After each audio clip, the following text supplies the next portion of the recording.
Hello, welcome everybody to episode 87 of the Megavision Show. Today is July the 23rd. Oh, yeah, it's July 23rd, 2021. Wow. God, I didn't realize how late into July we were.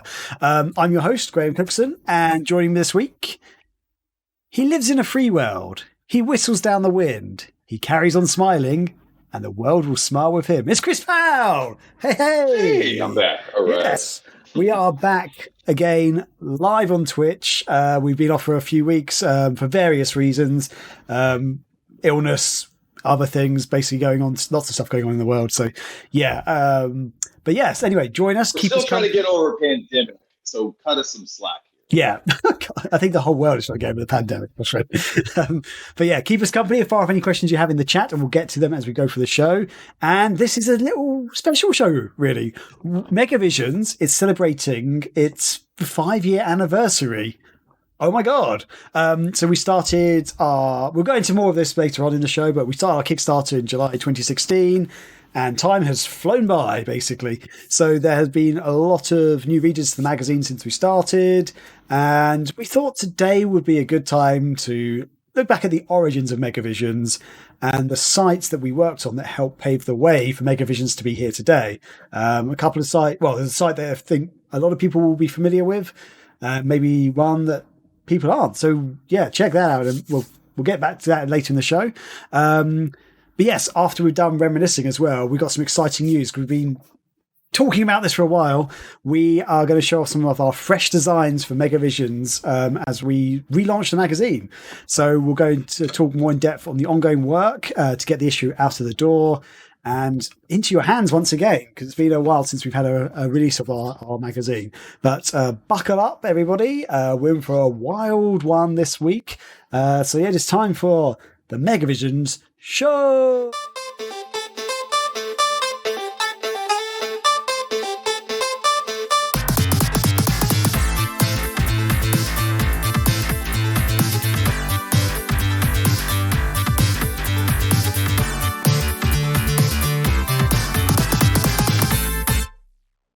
Cool. I'm not going to touch anything. Good. Chris is not going to touch anything. That's good to hear. Yeah, man. So, yes, we are live once again. And as always, let's kick off with what we've been up to. Chris, pal, buddy, what's been going on?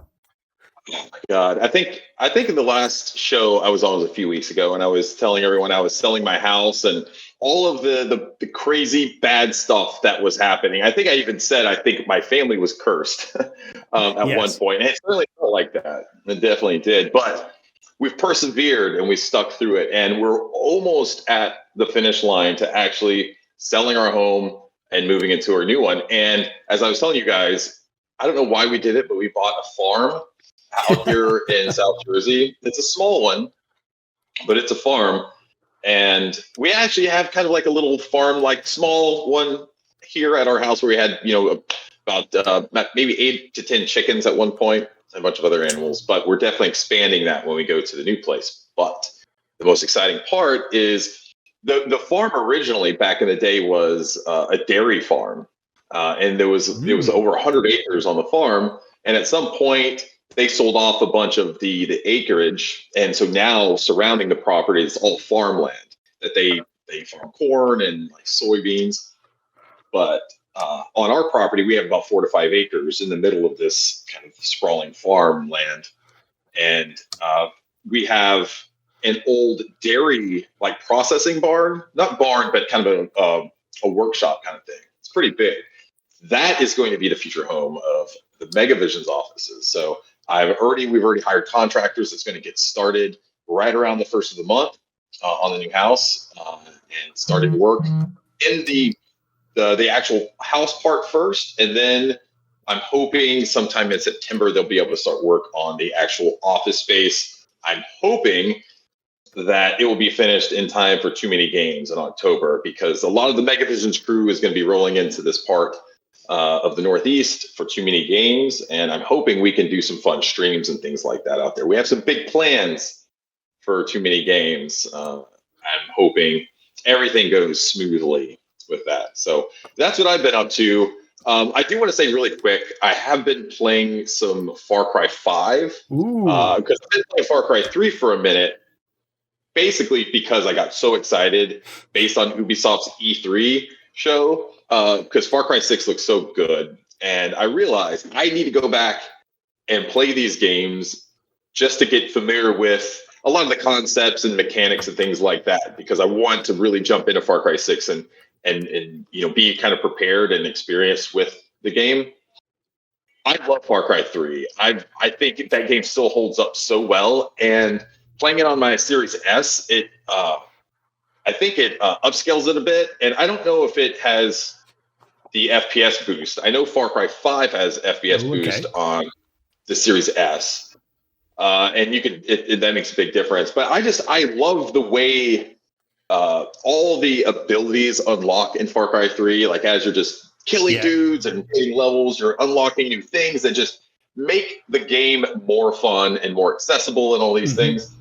I will say that going from that into Far Cry 5 is weird because you can see that Ubisoft has added in all these different microtransactions and other things. So no more can you just level up or gain new abilities or perks through just basically leveling up. Now you have to, in Far Cry 5, it's weird, you have to almost do like achievement style things to unlock perks, like kill 100 bad guys with an assault rifle, and every single type of weapon will grant you perks if you complete that kind of objective, which is kind of cool in a way. But for me, I like to play the game a certain way and use certain type of weapons. I usually like to use like an assault rifle and a sniper rifle and those combos and switch between those. What's kind of pissing me off is that Far Cry 5, it's essentially forcing you to use other weapons so you can unlock more perks, and it's making me play in a way that I normally wouldn't. So I'm just complaining. But overall, I'm really liking it. Can you remind me, is Far Cry 5 the one that's set in America? And it's sort of like a cult or something. Yeah, it's set in Montana. It's with the Seed family, which I like. I think that's an interesting concept. And I'm not super far into it. I'm maybe about 5 to 6 hours into it, but I'm really enjoying it. It seems like they're taking. It feels almost in certain ways like the way. Oh man. What was that? I'm brain farting. The series that THQ was doing that was like the Grand Theft Auto. Oh, Saints Row. Okay, so in the latter stages of like Saints Row, you remember they started getting like really crazy with it. Like Saints Row 3 started getting really over the top, and they were more gearing the game to just make it as much fun as you can do, and in this big sandbox environment. In some ways, Far Cry 5 feels that way to me because you can just do all this like silly, stupid stuff. You can get in wingsuits and parachutes, and nothing makes sense. Like nothing would work in real life doing it, but it makes it fun, and it's just over the top. And so I am having a lot of fun with it. I think I still am enjoying Far Cry 3 better than Far Cry 5. But what is cool is I was able to get a skin of what's his name, the bad guy in Far Cry 3. What's his name? Vaas. Vaas, yeah. So I'm basically running around as Vaas. Pretty cool in Montana. It's pretty awesome. But wow, I'm enjoying it, man. I definitely like these series. Yeah. So for me, Far Cry 3 is probably what this is going to be a bold statement. Yeah, actually, Far Cry 3 to me is one of the best first-person games I think I've ever played, especially for an open world one. They did. As you I don't think that's as controversial as you may think it is. Good. Okay. Good. For once, I'm not saying something really crazy. But I preferred the storyline, the whole structure, like sort of mission structure, the progression as well. Even though it was open world, it seemed to have a very tight storyline that you followed. Whereas I found Far Cry 4 was just, it felt almost too open. Like the storyline was there, but it wasn't as engaging. Like it didn't draw me in. Like the stuff with Vaas was just brilliant, I thought, in Far Cry 3. Like he kept talking to you about the definition of insanity and stuff like that, because he kept trying to kill you, and that was like, it's like the definition of insanity is doing the same thing over and over again. He tried to kill you like so many times and stuff. And then Far Cry 5, I started playing, I didn't get very far, to be honest. I kind of gave up. I think because of what you were saying, like with the way they handled the progression of stuff, I just didn't enjoy that as much. It was Far Cry, and like the wingsuit and stuff, because you got the wingsuit in Far Cry 3, but it was really late in the game when you unlocked it from memory. I remember playing for ages. I'm pretty far into it. I haven't unlocked it yet. Yeah. I'm probably a good 12 hours or more into the game so far. Yeah, it was like a big achievement. And you got to that point in the game, you're like, oh my God, I've just unlocked this. Whereas the other games seem to unlock stuff very quickly. And like in Far Cry 4, you can like get the sort of little helicopters and stuff. So you can just fly around. And it's just like, okay, yeah. H2O, it's just a shout out to H2O, Happy Dude, and Akira Blade who are in the chat. And H2O's asked a couple of questions. The one you just asked there, we're going to get to that later in the show. So, yes, we will talk about that. And what else have you been up to, Chris? Sorry. Yeah.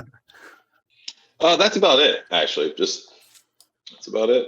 Fair enough. Get ready for the next issue, man. We've been hard at work at that. So I am excited to show that later on, but I'm really excited to ask you about this like retrospective that we're going to do today. I've been wanting to talk about this for a long time, so I'm excited. Yeah. What have you been doing, Graham? What have I been up to? So I actually got my second COVID shot yesterday, and my arm really hurts today. Like just moving it like that is just freaking painful. And I'm earlier today, I was like working, and I just had to sort of like hold it up like this because I couldn't type with it anymore. It was like it's just like, I don't know. It's really weird. I personally feel like I have got a decent pain threshold because I've injured myself so many times over the years. I've like fractured both my feet at different times. I don't think that's true. Oh, sir. Okay, right, fine. Well, let's have a good old punching contest.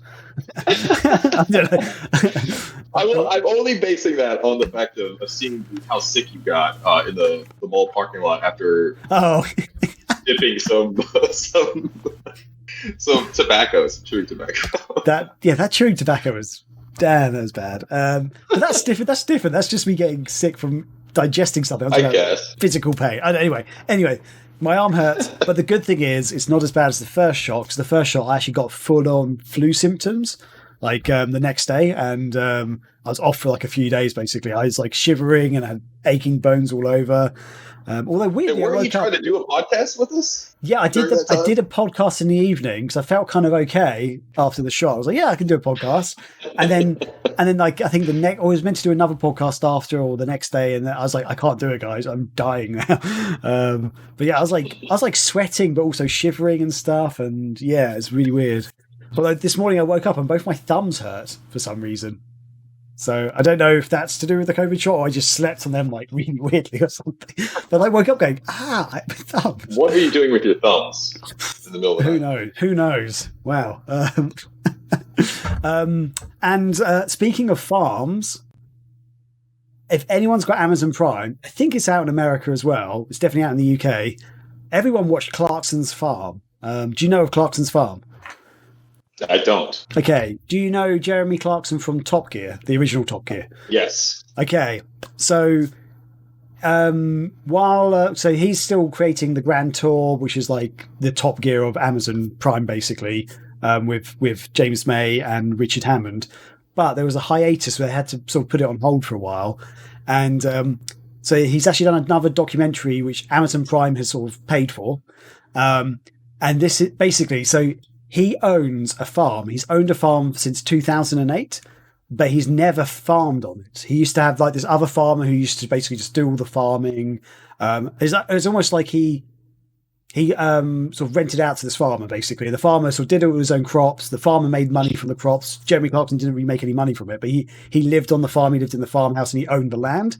But the guy retired back in 2019, the farmer. So Jeremy Clarkson sort of thought, why don't I try farming? That sort of thing. And he saw, and it's basically a documentary about that, and it's brilliant because I think even if you don't like Jeremy Clarkson, because there's a lot of people who don't, this is a very good show even then because it sort of shows his own stupidity. It's back like when Top Gear used to be really good because everything they did in Top Gear originally was just stupid mistakes. They thought, I've got an idea, I'll do this, but Top Gear became a bit more dictated, like it's a bit more scripted later on.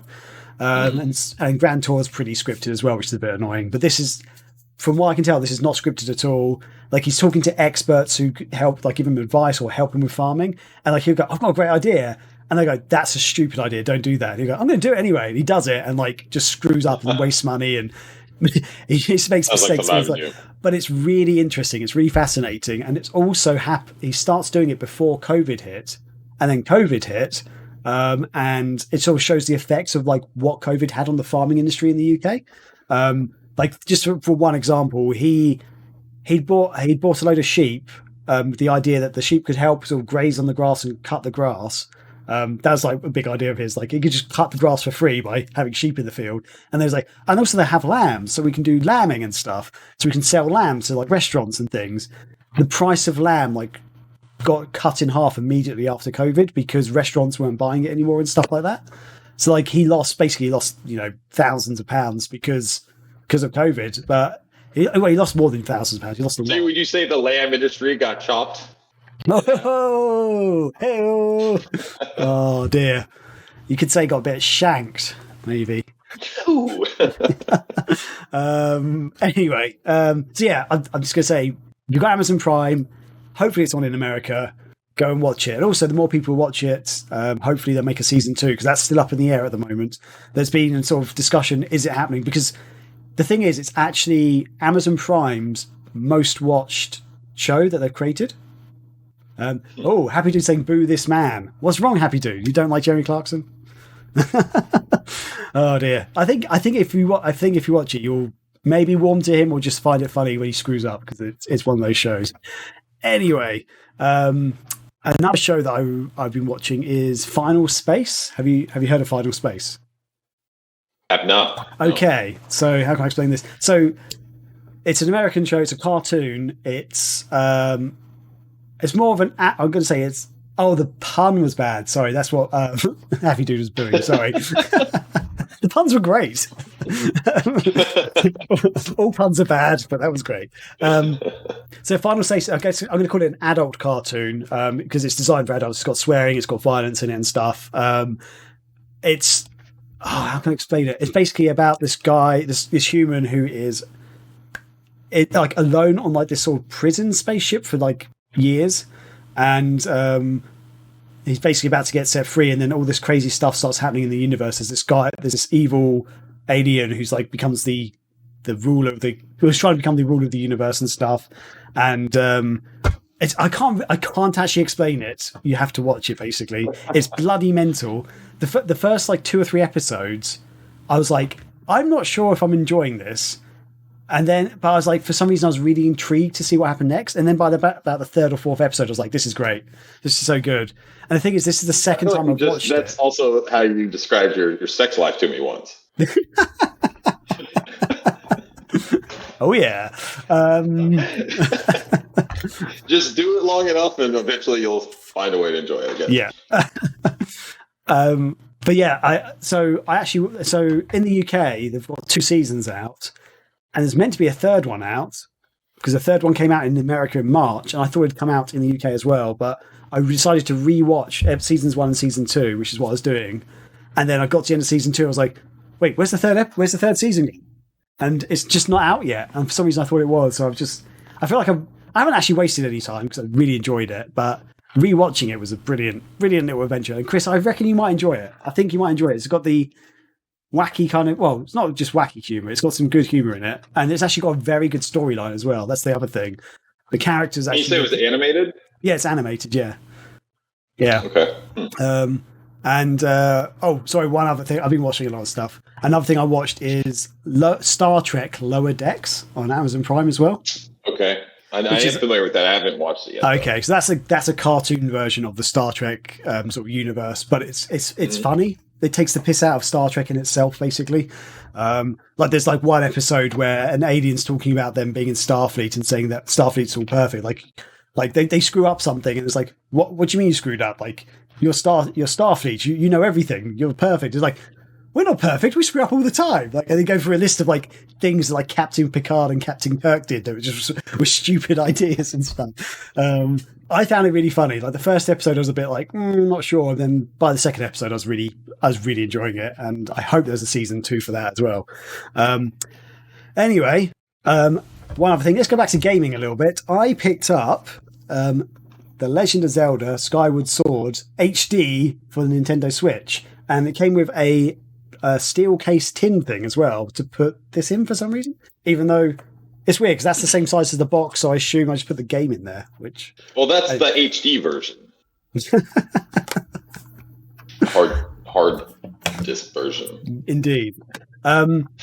So here's the crazy thing. I like most of the Zelda games. Breath of the Wild, I've got controversial reviews about. I think it's a good game, but it's not my favorite Zelda game, even though everyone loves it. Skyward Sword is one of my least favorites because I own it on the Wii, and I enjoyed it a little bit, but I didn't get quite far in it. But I kind of gave up. I was like, I'm kind of bored of it, and I thought this one might be better because they actually talk about some of the quality of life stuff they've done to it. Like for example, in the Wii original, every time you booted up the game. And then went, like sort of dove back down to, because basically if you don't know, you're kind of like on these floating islands in the sky and you have to go down to the ground level at certain points. And every time you go down there onto the ground level, every time you pick up an item, it would tell you what it is, even if you picked it up before. So like every time you went back up, or if you turned off the game and restarted it, every time you went back down, it'd go, you've picked up an acorn. This does this. It's like, oh, for fuck's sake. And it'd do it every time. So it would be for every single item. There's so many items you can pick up. It got so frustrating. And they've got some other quality of life stuff. They made the camera angles better and stuff. They've reduced some of the text. There's not so much talking in certain points.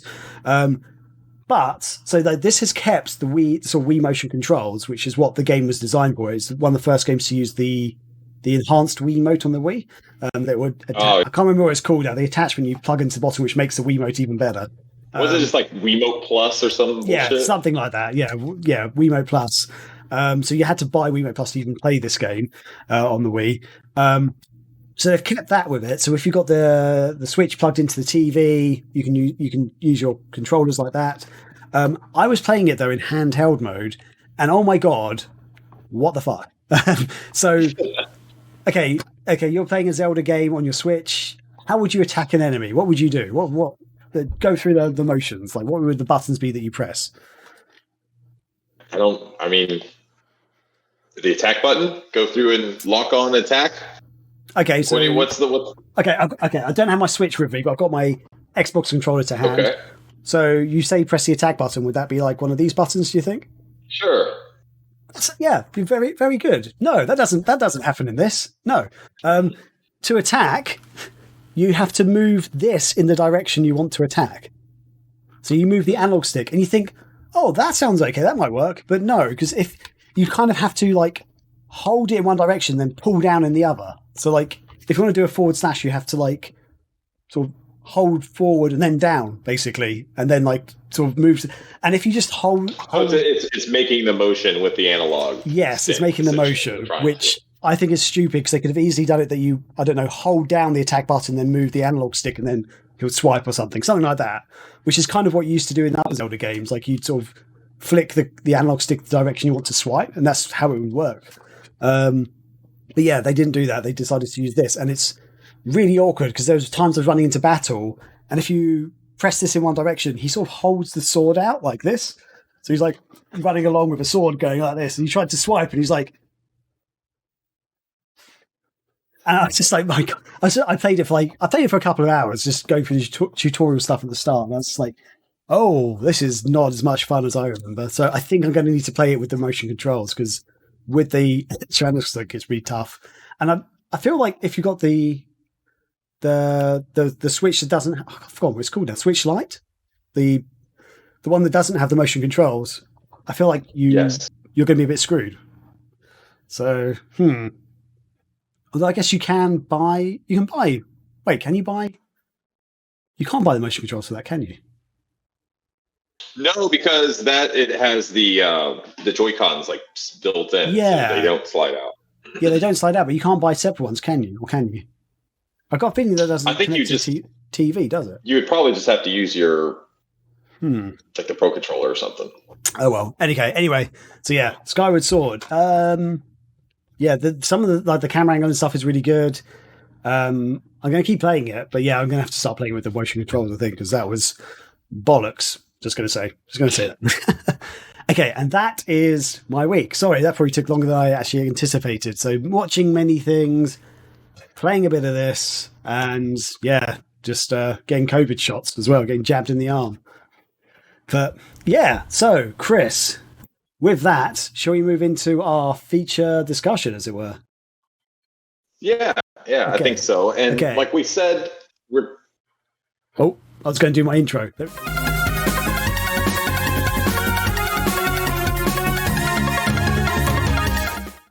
There you go. Sorry, Chris. Just wanted to do that. There you go. That's okay. Yeah, like we were saying earlier, though, we want to just go back and... Because we know that a lot of our readers have joined up following us and reading Megavisions over the past few years. Maybe you joined on Patreon, maybe you joined on a Kickstarter. But a lot of people don't know we've actually been around a lot longer than just these past 5 years as we've been doing Megavisions. Before then, we were running SEGA Nerds, and we actually had several websites even before then, dating back to the early 2000s. And I think it's just a good idea that we sit down and have this kind of discussion where we look back from the very beginning of our timeline running websites up until now, just so we have it for historical purposes. But hopefully it'll be entertaining to a few people out there who've been following us for a few years. So really, the story, I think, starts back in the early 2000s, whether it was 2000 or 2001. It's a little hazy because a lot of the websites are just not around anymore. So it's hard for us to go back and find exact dates on when these things happen. So for instance, let's go to the Sega forums. Graham, can you show us that? Can I? Here we go. Get some twinkly music going. Okay, cool. We transitioned. Lovely. So it starts back at the Sega forums. This iteration is not the same Sega forums that we started on. It was way different, and there was a few different iterations of Sega's official forums over the years. But this started back in sometime 2000 to 2001. I had joined the Air Force in July of 2000, and that fall I had moved to Montana for my first assignment. And I remember I had lived, with my parents and everything my whole life, and this was the first time I'd really away from home for the first time, and I was really lonely. I didn't have a lot of friends out there. It was Montana, and I found the Sega forums. And I started making like online friends there. Like for the first time, that's how I was kind of connecting with people and making friends, online friends, like for the first time. And eventually, as I started posting and meeting new people, I saw that people were kind of creating their own websites. And I started thinking, I was like, that's kind of something that I would like to do. And in my Air Force career, I was a journalist anyway. So I was kind of learning to write, even though it was very bad back then. But I was learning to write, and I thought it would be fun to take those skills and maybe try to use them for writing about video games. And I remember creating a post at some point. It must have been in early 2001, because Sega was still making the Dreamcast at the time. This was before they had discontinued the Dreamcast. And I created a post saying, hey, I want to create a Sega website or a Dreamcast website. Who's with me? And I don't know how many people said that they would be up for helping me out with this website, but I think it was only a handful of people. And I think only you were the one that actually joined and actually helped out at all. So Graham, I'll turn it over to you. What do you remember from those early days of our website? Yeah, so I here's the thing. So yeah, as Chris says, this is not actually the Sega forums as such that we were on. This is like they did update it over time, and we can't find the original one. This is all through the Wayback Machine. I believe it was in like the Sega Gaming Chat or something. So they had split. I thought it was the platform chat. I thought because they did have separate chats, or separate forum areas. So there was one that was a platform one, and it had the Dreamcast subform, and that's where I think I posted a lot in. Yes. Okay. Yeah. After a few years, they did still have the forum platforms, but it changed into like Nintendo, Sony, Microsoft, and then like, Sega gaming. So yeah, I think they had like Dreamcast. I feel like they might have had like Genesis, and then they might have retro for other stuff or arcade. Sort of, yeah, like sub forums basically. And I was pretty active on the Sega forums back in the day. And I think, God, I'm trying to think. I think my username was Shining Skies after Shining Force and Skies of Arcadia. And mine was the Penal. I remember that. Yeah. I've got a feeling I might have changed the name or opened a different account after a while because I can't remember why. But anyway, yeah. So yeah, I was pretty active. I love the Dreamcast. It's like I was big into Dreamcast at the time. Dreamcast is one of those consoles where I was of an age where I was getting up-to-date games, because previously to that, I had like a Mega Drive, which I got late in its life, and I got a Saturn late in its life. And so I was getting games after the fact, after they were released, like a year or two after they were released. So Dreamcast was one of the first consoles I had where it's like, Skies of Arcadia is coming out. I'm going to go and get Skies of Arcadia and buy it. And I'll buy it on the day it comes out and stuff, or, a week after it comes out. So I was getting new games. And so yeah, I was really active on Sega forums. I was often in the Dreamcast area. And then, I saw Chris's message pop up saying, hey, anyone want to help me write about games, basically? I want to start a Sega fan site. I think you might have specifically said a Dreamcast fan site. And yeah, I remember just replying to you. I think I said, hey, I'm interested. I think you DM'd me as well. And then we just got to talking, and I sort of talking about, I think I explained, because I think I was still in school at the time.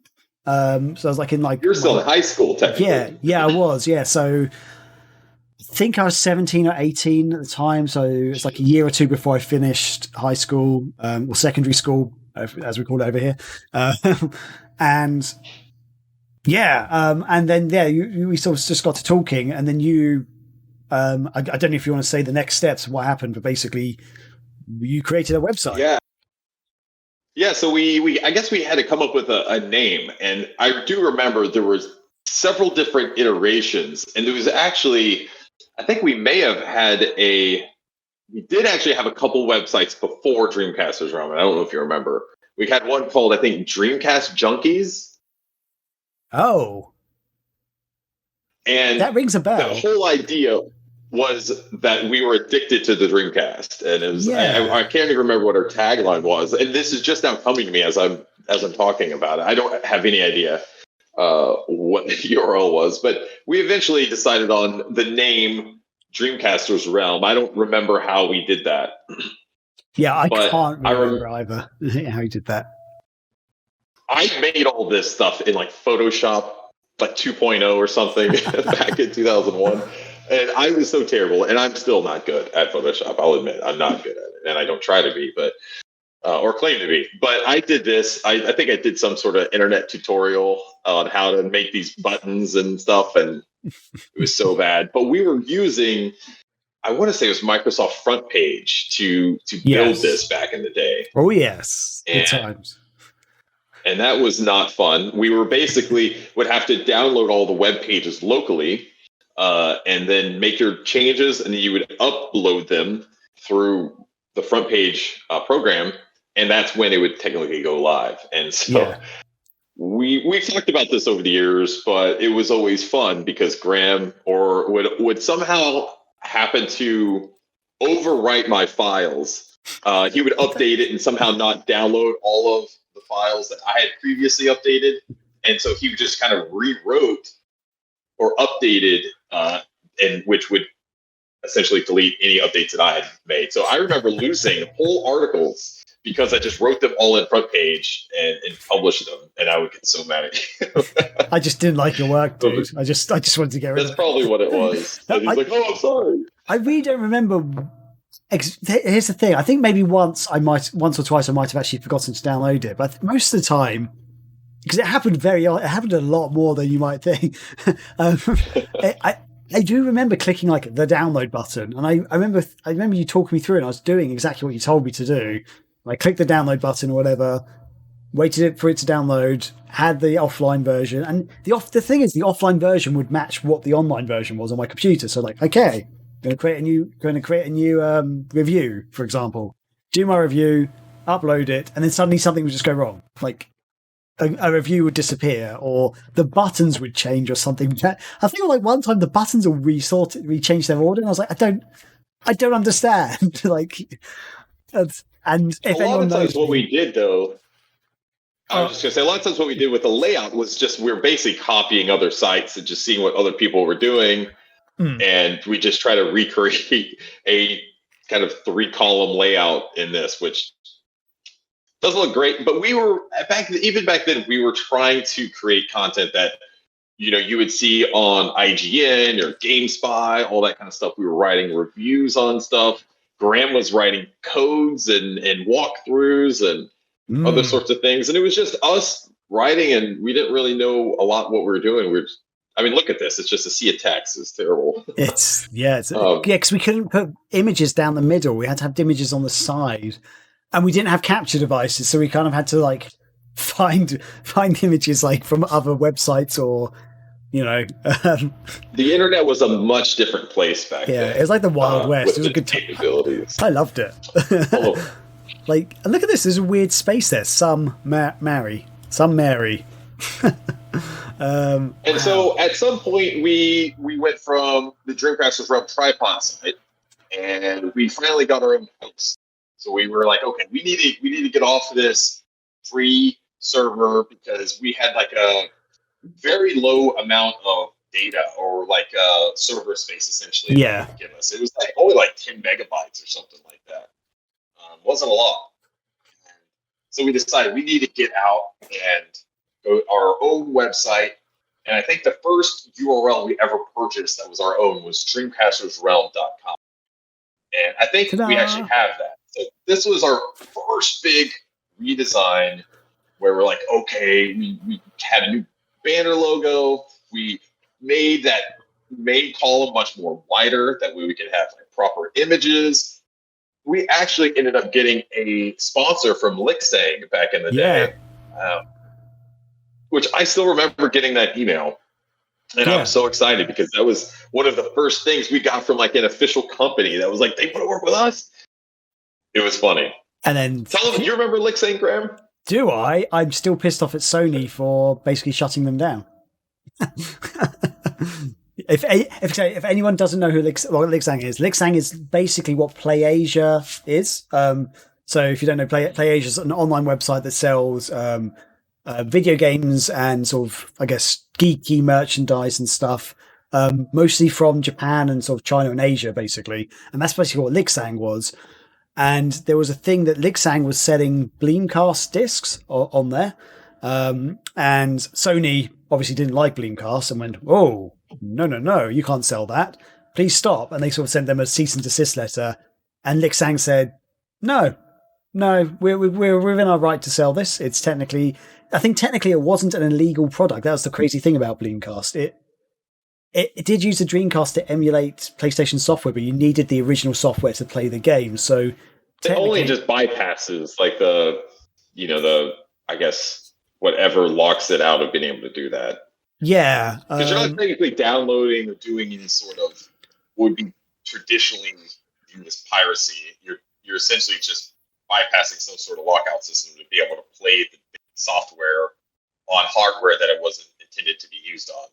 Yeah, basically. And I think Lixang basically sort of had legally were within their right to sell it. It was a product that was released. Sony took them to court, and they didn't. No, I don't think anyone lost or won a court case. But the problem was that the legal fees that were incurred from all the different court cases bankrupted Lixang basically.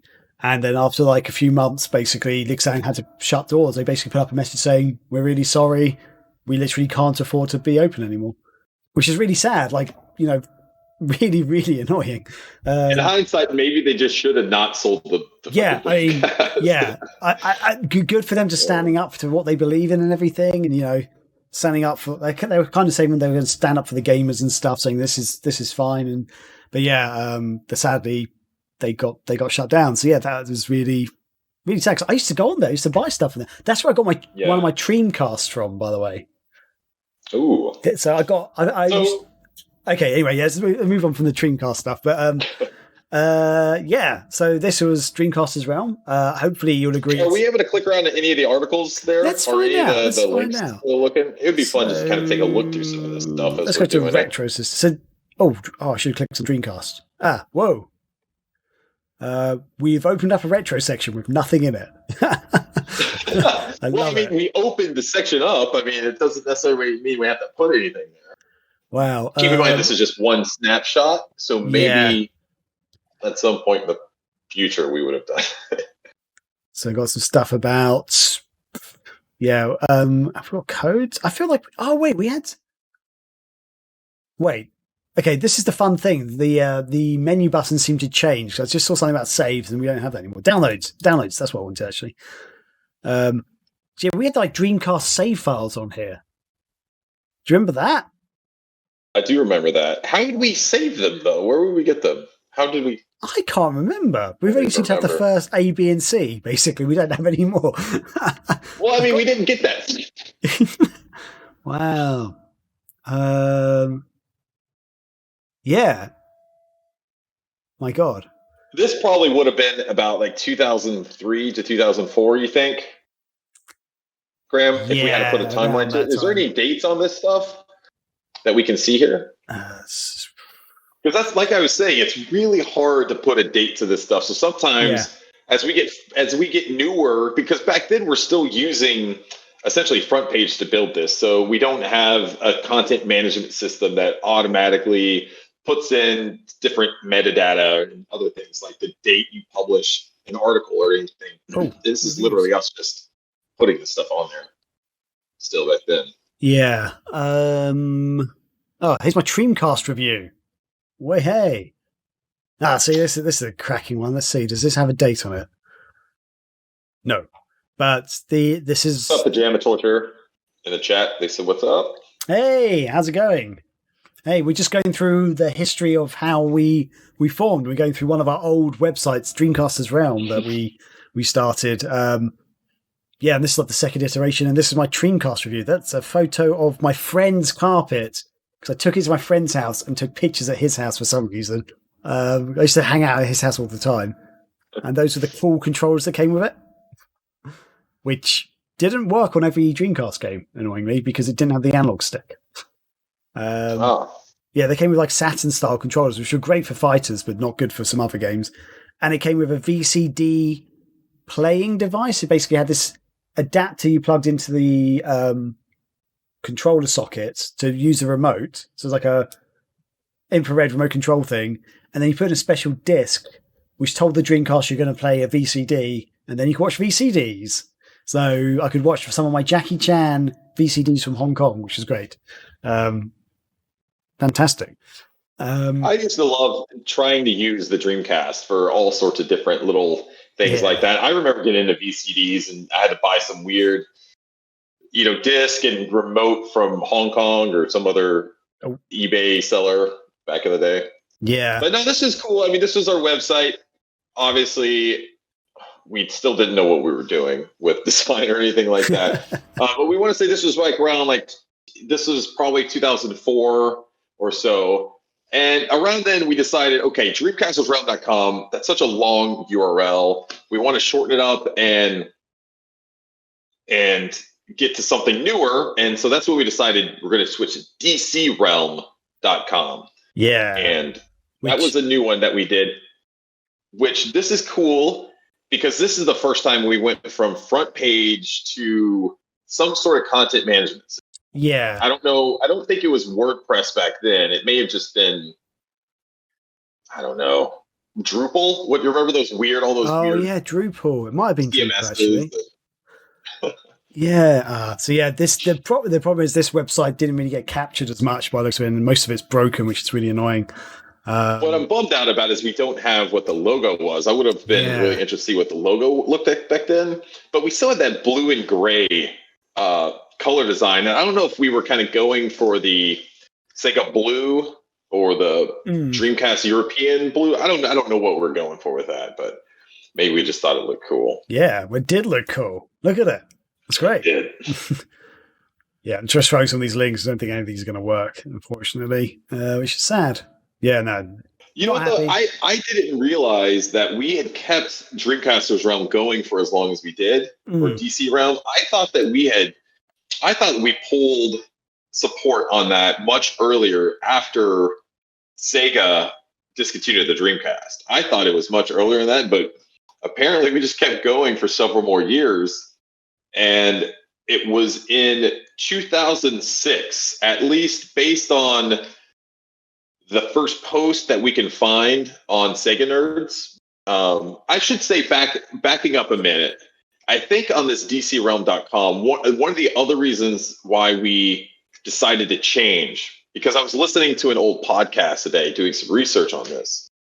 And I heard on there, I was saying that our host lost some files and basically we lost the whole website. Yeah. And I think this was what it was, DCRealm.com. I think that's what happened, because it wouldn't have made sense that our host lost the files before that, because we stored them all locally and we would have been able to restore them. So I think it makes sense that DCRealm.com was when we lost it. And I think that may have also been one of the triggers to say, hey, why don't we just, now that we have to basically rebuild everything, why don't we build a new site, but make it full Sega, and we can cover everything.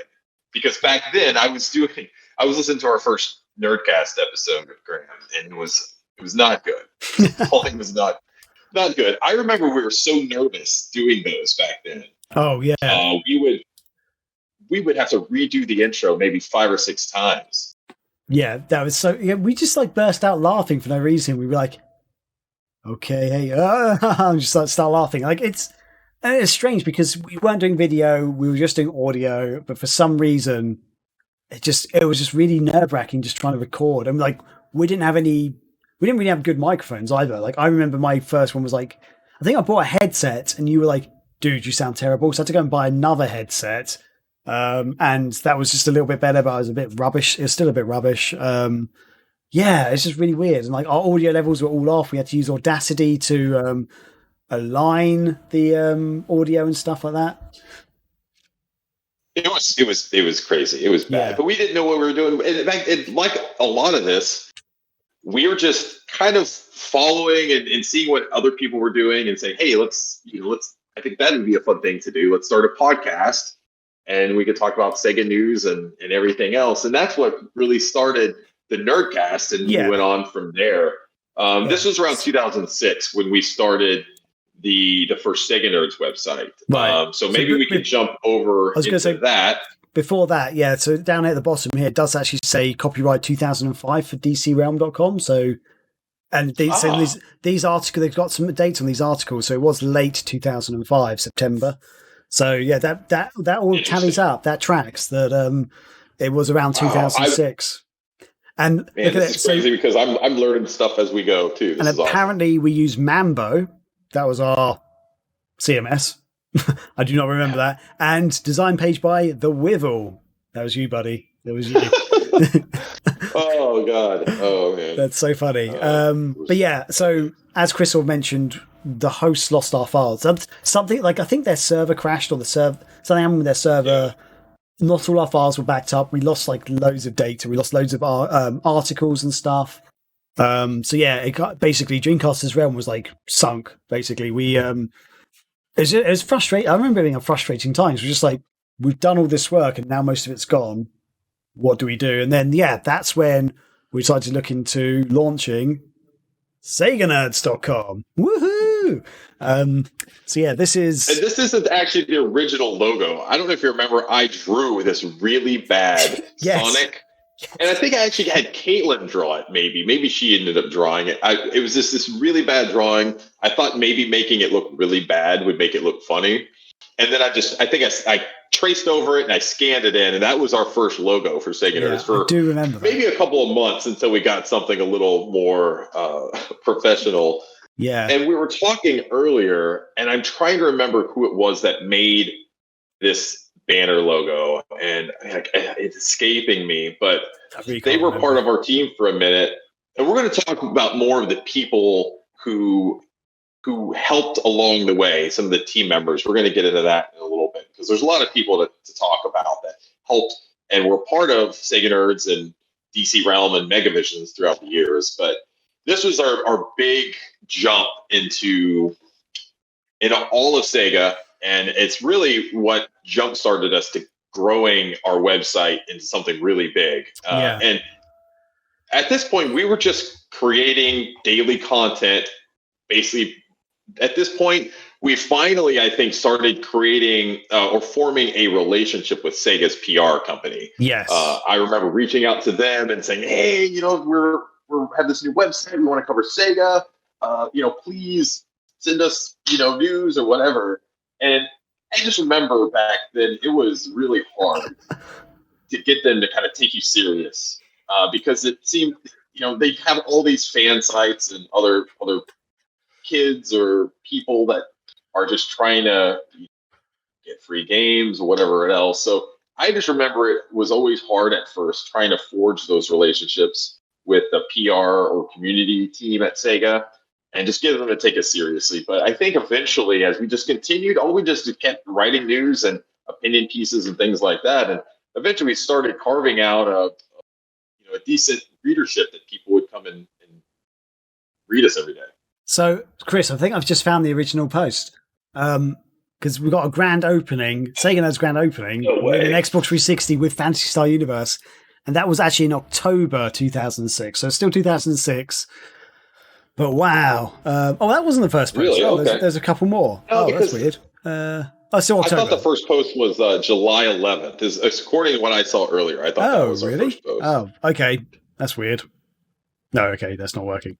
That's strange. Is that the kid from Pet Sematary right there? I don't think so. I don't know. What is the headline of that? What is that? Pig Boy lends voice in Charlotte's Web video game. What? Oh, God. I think I wrote the headline. Can we read that? Is that I think that's the full article. I'm not sure. Oh, my God. What? Oh, hey, Skyro. Apparently, hashtag Pet Cemetery is trending. Interesting. Oh, that's because they're releasing the new movie, aren't they? Anyway, yeah. So, my God. Sega's just announced Dominic Scott Kay, that guy, yeah, the one and only, who voices Wilbur in the upcoming Charlotte's Web movie, will add his vocal talents to the movie's video game adaptation, which will be released for the Nintendo DS and PC November 14th. I love video games, and I'm really excited to have my voice in Charlotte's Web, said Kay. I think it's so cool that the first game I've ever worked on is based on a story that everyone loves. I can't wait for it to come out so that I can play it with my friends and family. Wow. He never played it. Wow. God. I wrote that. You wrote it. It's posted by Chris. Oh, I think I do remember it. Oh, God dang it. Good. Oh, and this was the other sorry for calling him a big boy. It's probably not very nice. Which one? This is just transition to the other logo. Okay, so this is right. We're not here yet in the timeline. You've gone too far, Greg. Well, all I did was click on the link. That's all I did. I just clicked on the link. I know, and I saw when you did it, but I went along with it. So this was still the first iteration of Sega Nerds. And I don't think we were even using WordPress yet, or maybe it was the very first. Yes, it was WordPress, I believe. Yeah, this was like WordPress 1 point something. It was very, very early on. And I remember this was before WordPress even had automatic updates to it. So back then you had to manually update. Oh, yeah. And one of our writers back then was Nathan Swede, who he was one of the founding members of Sega Nerds. He was there from the beginning. He may have been there with DC Realm too. And he was also one of the original host of the Sega Nerdcast from way back in the day. But Nathan was funny. He was the only one on the team. At the time, it was only like 3 or 4 of us, I think. But he was the only one that actually knew how to update WordPress, and I had no idea. So I would always have to ask him. I'm like, Nathan, dude, can you update it? Can you update the site? And he would just be like, oh, God. And so I'm sure it was super annoying.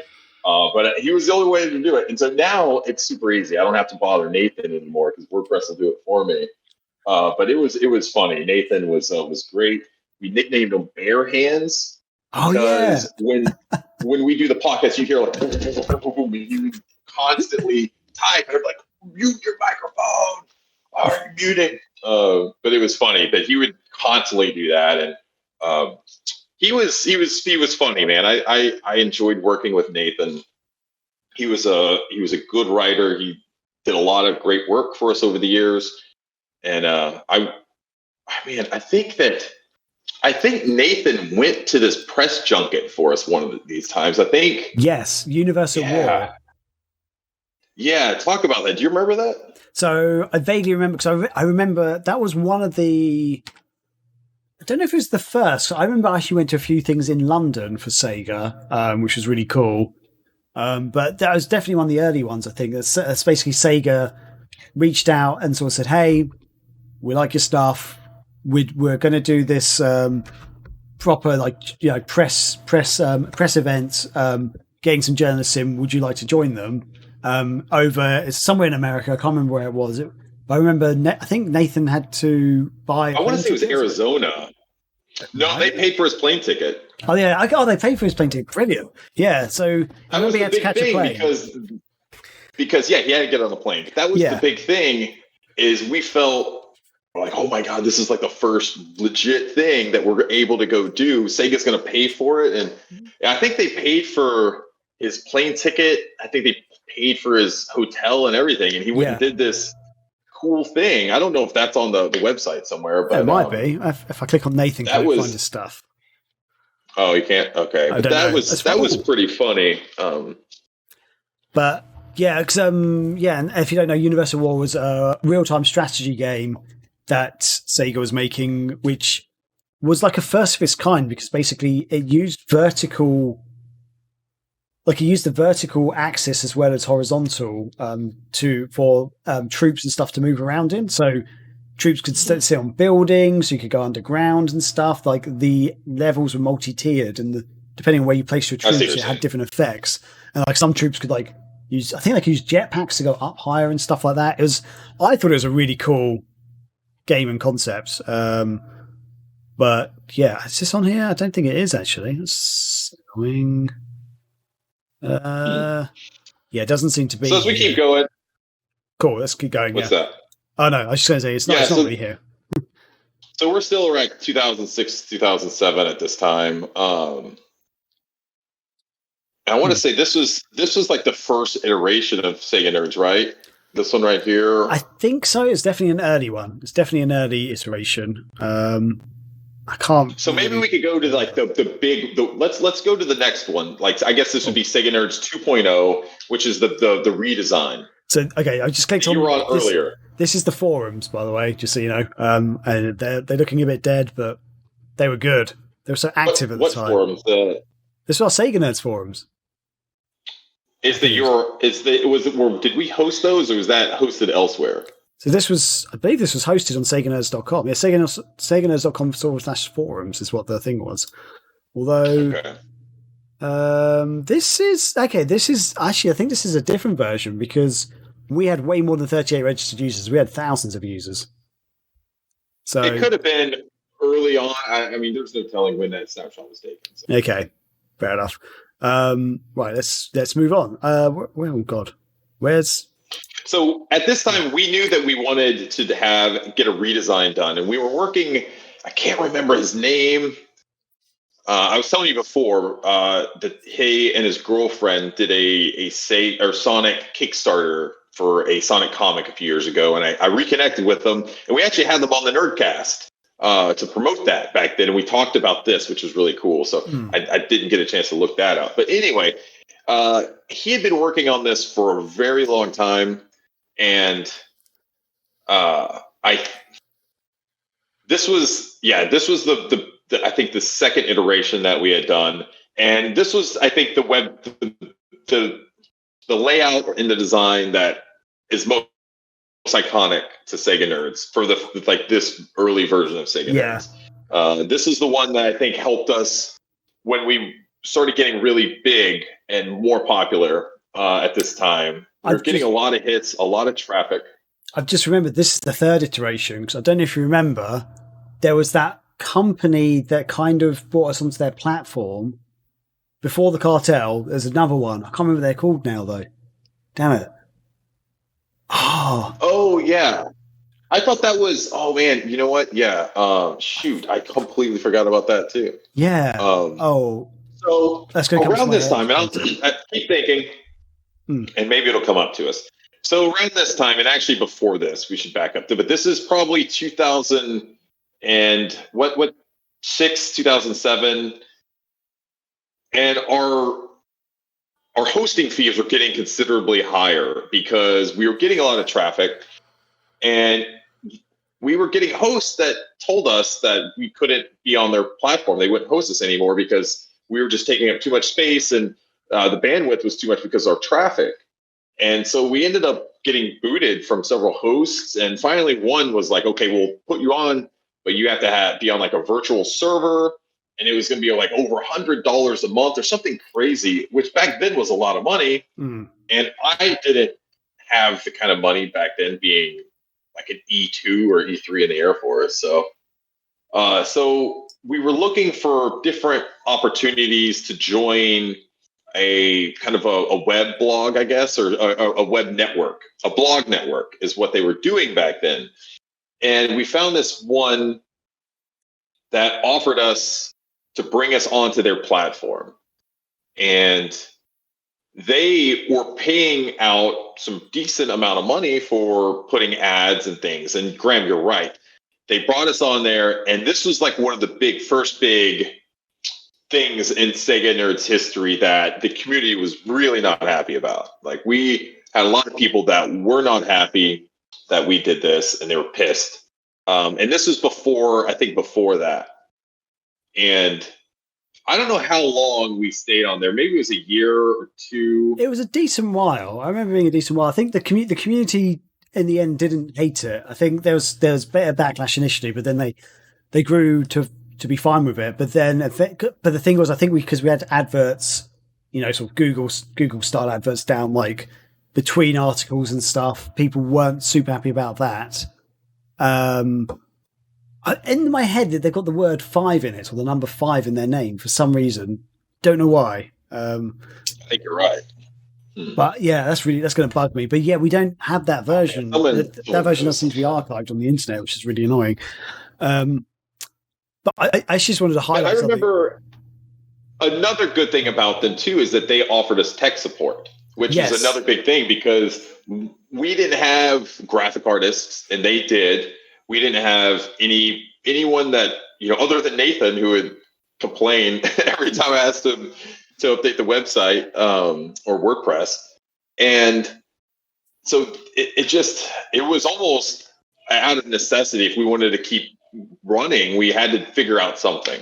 Yeah. And we knew it wasn't a popular decision and people were not happy, but we had to do it. And we were there for about a year or so. And over that time, I remember they kept changing things in the back end. Yeah.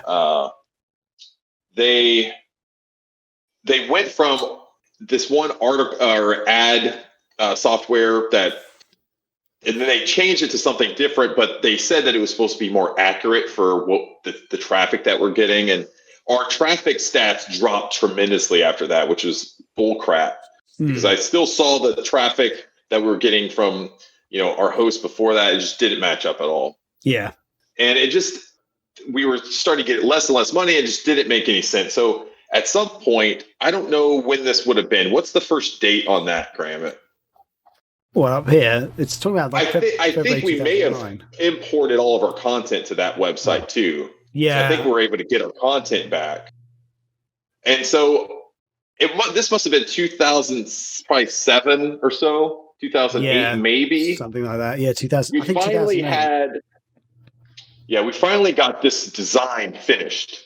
And so we left that one web ring or web blog network, and we jumped to, I guess this would be Sega Nerds 3.0. Yeah.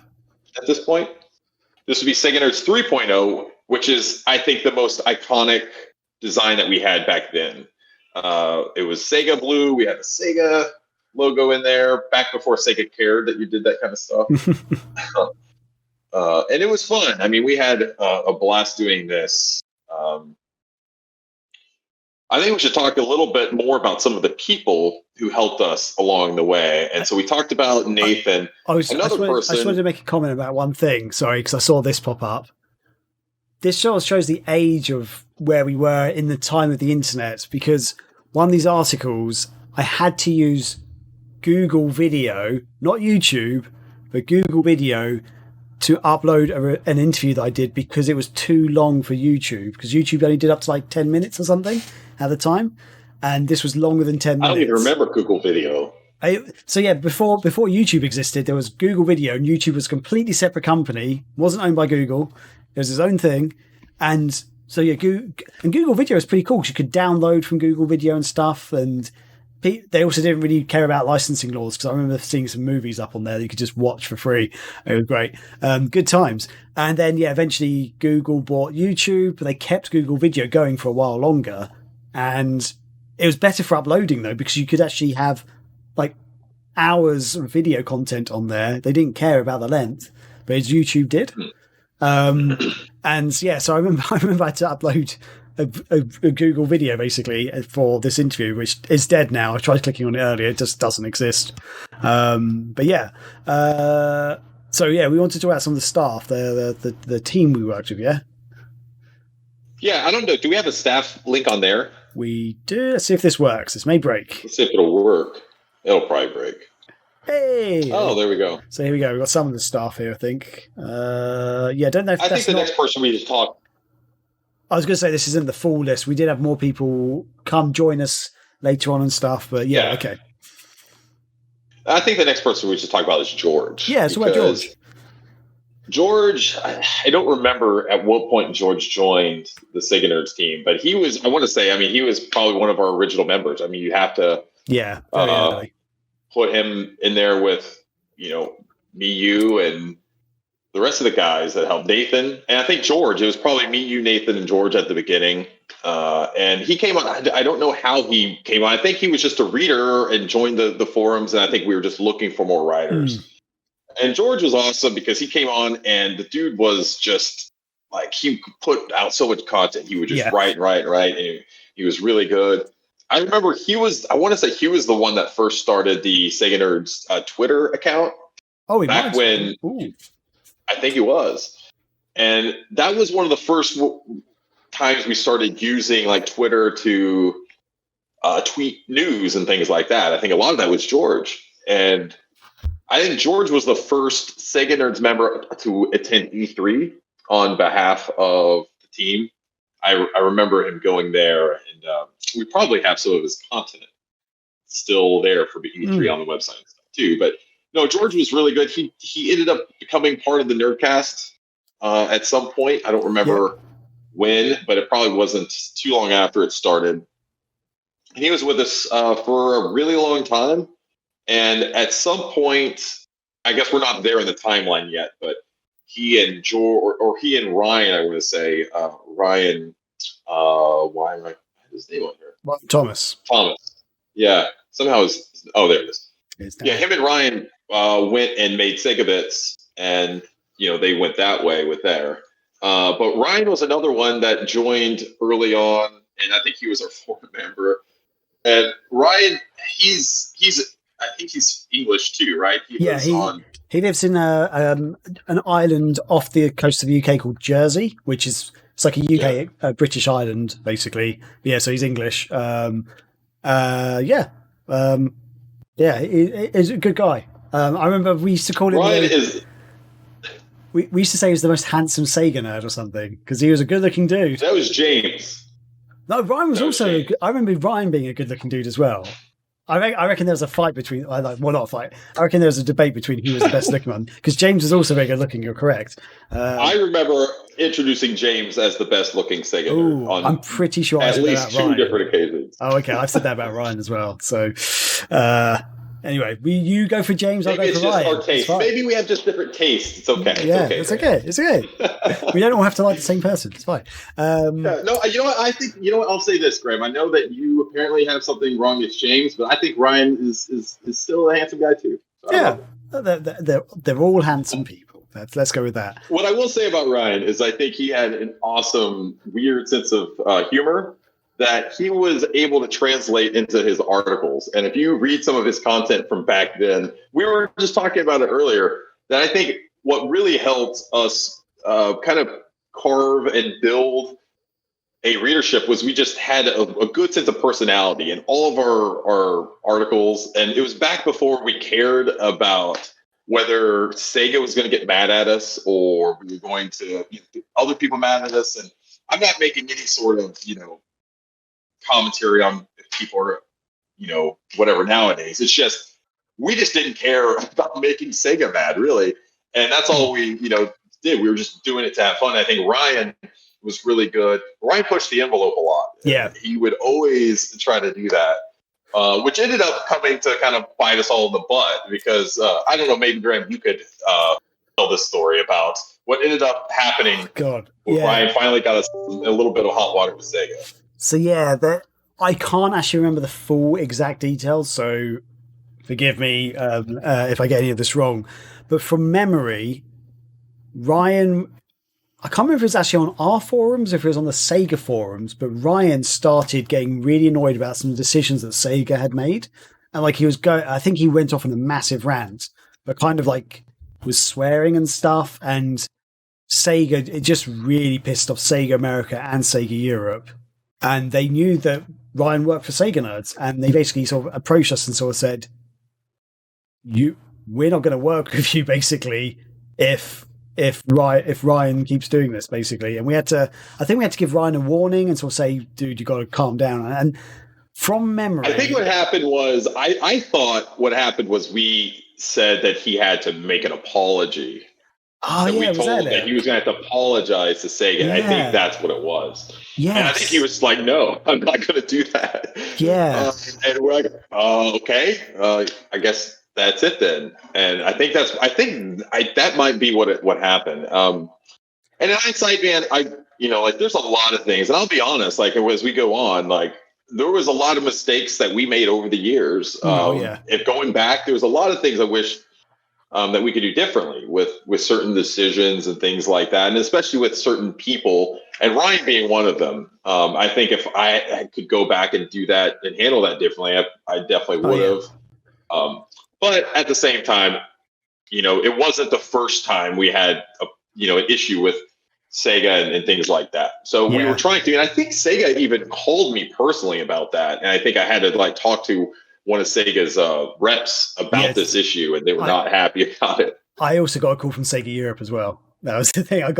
We both got communicated by the two, Sega America and Sega Europe, and they had I remember having a good long discussion. It was just because I think I was trying to defend Ryan, so saying it's his own personal views. Because I think it wasn't on Sega. I think it was on the Sega forums. I was like, I believe you're right. It's on your forums. I mean, it's a public forum. And it's his views and stuff, and they were just like, we can't have people who think like that or act like, I can't remember the exact words, but people know that we work with you and stuff, sort of thing. You in effect, I think we were kind of semi-representing Sega in a way, and the Sega community. Because this is a thing that a lot of people don't realize. At the time, we were the biggest Sega fan site in the world. We had millions of readers and viewers. We were, I think I can't remember his name now. One of our final hosts that we had, he told me the stats, and we were getting something which back in the day, especially for a fan site, was massive. We're getting something like 750,000 unique views a month and nearly 3 million, 2.8 million page views a month, which, I mean, compared to IGN, there's small fish, but for a Sega fan site, that was massive back then. And that's why we kept having problems with our hosts and stuff, because we had so many page views and stuff. It was nuts. I think another person we could talk about real quick, because he was in this era, before we move on to kind of the next version, is James, because we talked about him a minute, but James, I've always messed up his last name. Toshio? Is it Toshio? I don't think that's how you pronounce it. I call him Tokyo. I think it's Toshio, but we've only been knowing him for about 15 years, Graham, now. So anyway, but James I've spoken to the dude for years. I play games with him every once in a while. Do you? He hasn't called me. James is awesome. He's been around for a long time, and he is, I guess, his claim to fame within the SEGA Nerds history and his kind of where he put his stamp is he was the one that came up with the name during the Sonic. What was the name of it? It was the BioWare developed Sonic RPG. Yeah, so Sonic Chronicles. Have we got that? Have we actually got a review on here? Sonic Chronicles. Here we go. Wow, look at all those games we reviewed back then. Yeah, we did a lot of reviewing back then. I bet you reviewed that one, Graham. Sonic Chronicles, yeah, I did, because I actually went to the press events and stuff for this one. Yeah, I do remember that. Oh, damn it. Don't have the pictures. Well, let me keep going. I'll keep talking about it, because Sega, in the lead up to this, they had this cool community event where they invited like maybe 4 or 5 different of the bigger Sega community sites to put in a name that would be the final name for kind of the alien race that was going to be in this game. That was going to be like the Dark Brotherhood or whatever?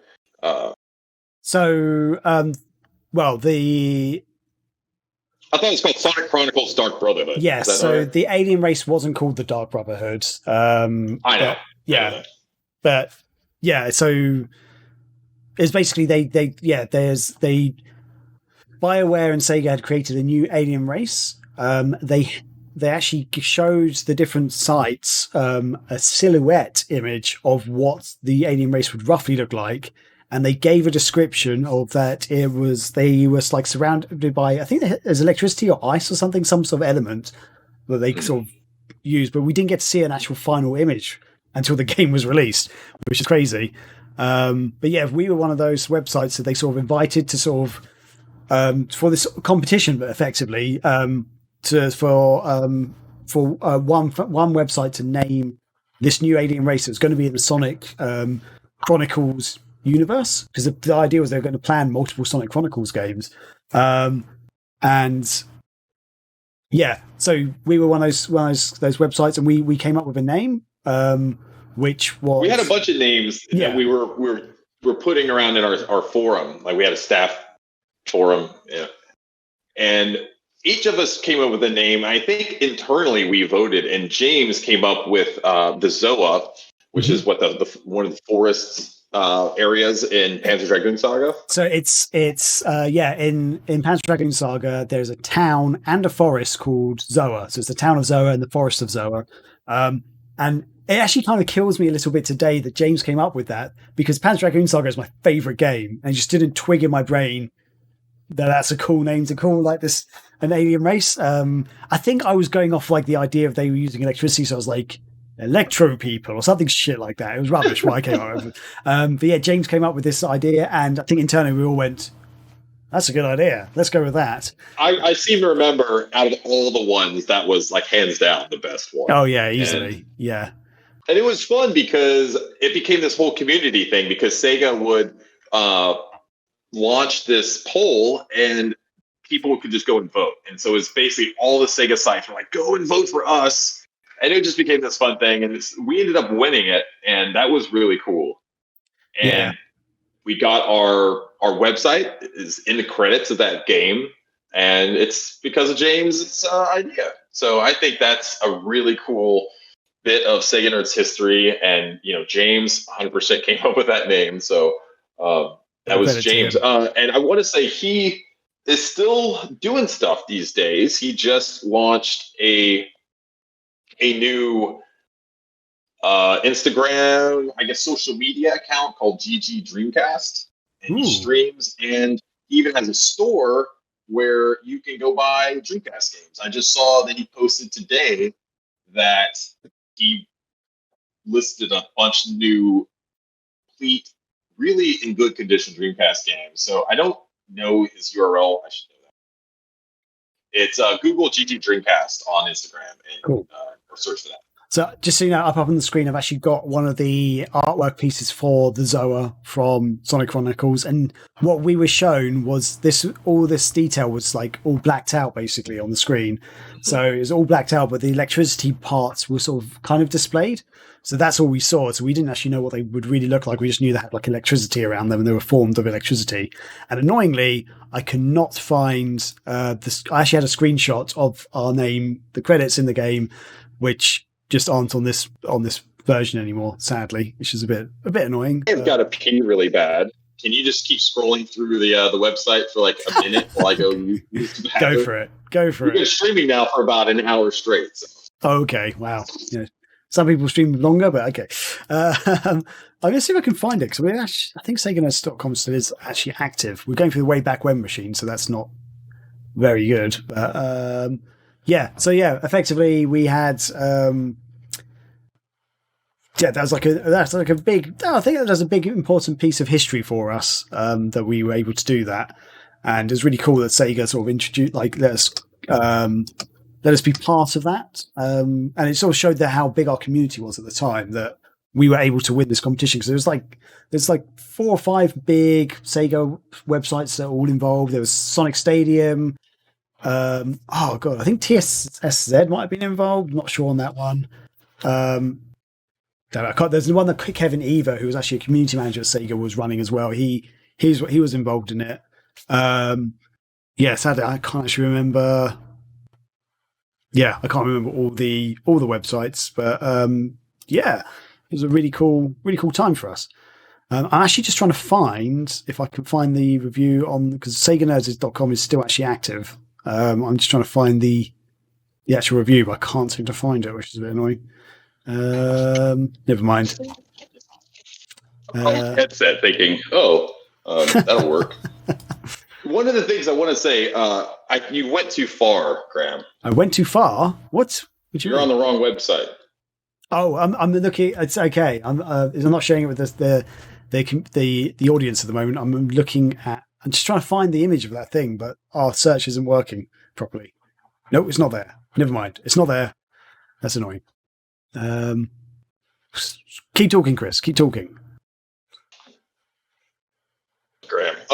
So I was going to commit. One of the fun things that I remember from back then too was getting emails from people who thought that we were Sega, and so we would get these emails from fans that wanted us to make different games. Like we would make a new Streets of Rage game, or why did you do this with Sonic, and all this funny stuff. And it's amazing how many people actually thought that we were somehow Sega, but that happened a lot throughout the years. That was actually kind of funny, actually, because we'd have to be like, we can't do this, or we just sort of, I think a couple of times we played along, we're like, yeah, sure, yeah, we'll do that for you. No. I want to. Okay, do you remember? Okay, so around this time, we were I think having issues again with hosting and paying for our provider, because at this point our traffic had, I think, skyrocketed up even further. Yeah. And we were having a hard time. We weren't making money. Like there was no monetization. There was really Google Ads wasn't around. We just didn't have a way to figure out how to make money on the website. And it got to this point where what was his name? I'm forgetting his name. The guy from at the time, he was working for Sega as a consultant. Was it something Lee something? I feel like he had Lee as a middle name. Yes. I think that was his... Or was it his last name? Dang, I think it may have been his last name. Something Lee. And dang it, I can't. And he was working at like I said, as like a consultant in a way. And he was was trying to help Sega build its community better and improve their relationship with the community and that sort of thing. He approached us about becoming kind of Sega's quasi unofficial blog at the time. And Since then, I did go and talk. I've talked to some other Sega PR people who were around at that time. I won't say any names, but they said that even back then, that guy was like full of crap. So I will say that. I don't remember. I do remember who said it, but I won't say that person's name. So who knows what he was telling us at that point, if it was true or not. I've just remembered his name, by the way. What? Go ahead. John Lee. John Lee. Yeah. For some reason, I kept wanting to say Jim, and I knew we certainly weren't working with Jim Lee back then. Yeah, John Lee was his name. And so he started with Sega for a minute, and then I guess that was over. And obviously, nothing happened with us becoming like Sega's blog. And what ended up happening after that is he created his own blog network called The Cartel. And I want to say at the time, he had told us that he had signed several other big websites. Yeah, was it to contracts? Was it Silicon Era or someone like that? Some big websites. No, Silicon Era was part of the other one that whatever that blog network was. But there was, I think there was a big Nintendo site, Nintendojo maybe, or one of the other ones that he was saying. So he had like 3 or 4 big sites that he was. He had told us that he had basically signed as part of this deal. Okay. Yeah. And what are you doing? Where are we? Oh, I'm sorry. The show audience isn't seeing what I'm doing, by the way. Akira Blade just dropped a link to a fan-made Sega Rally game, which I was kind of just bringing up because that sounds pretty damn interesting. Sorry. I did watch. I see the video of that. You were distracting me. Sorry. I lost my train of thought. Where were we at? You were talking about the cartel, telling us about they're bringing on some pretty decent sized other gaming blogs and stuff. So what turned out to happen once we ended up signing and bringing our content over to him is I think we were basically the only ones. Yeah. And again, the community was not happy. Yeah. They were pretty upset by joining that. And again, I mean, I wish that we had other things, and I don't know if I had any other. I didn't have the money to keep it running. I couldn't do it, and no one else did, and no one else was offering up to help pay for the hosting fees, and so it was on me, and I couldn't do it anymore. So yeah, this I think this was like the start of the fall of Sega Nerds, basically, because us moving to the cartel really pissed off a lot of the community. They thought we were selling out because the idea was the idea behind the cartel was quite a good one, quite a decent vision, but it just wasn't what was written on the wall. Basically, it was just like they were sort of saying how our community could earn rewards and even games and stuff by posting and commenting on stuff, like posting in the forums, things like that. They could earn these points that they would then be able to spend to buy games or win games as well, each month and stuff like that.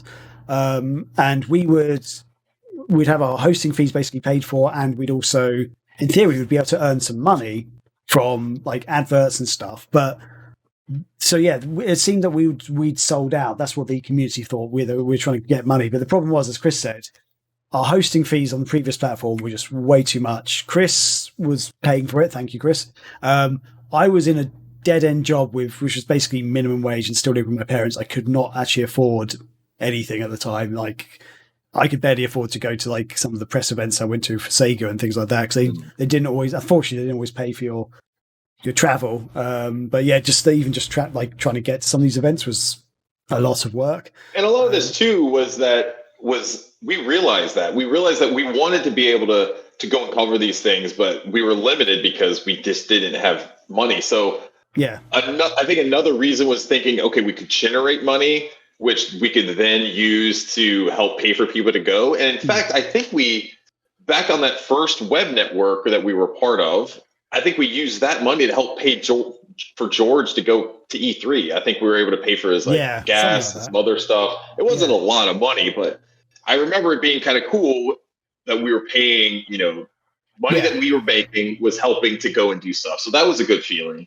Yeah. And we wanted to be able to do more of that. And we were just held back a little bit from that standpoint. So, and there another issue was that, you were moving back from Guam at the time. You were moving back to America, I think, people had family issues. I was sort of stuck in a dead end job. Other people were going to college in America because we started this like when we were pretty young, and some of the staff were pretty young. They'd finishing college and they were getting proper jobs, and they didn't have the time anymore. So our staff was starting to dwindle. We weren't being able to. I remember what it was. I was deploying in 2007 or 8. Yeah, and to Guam. To Qatar. Qatar. Yeah. Yeah, I remember that. And I was going to be gone for 6 months, and I was like, I don't know how I'm going to be able to do this. Like, I don't know if I'm going to have internet. I don't know what I could do. And at the time, I was also writing for PlayStation Fanboy. You remember like the joystick blogs?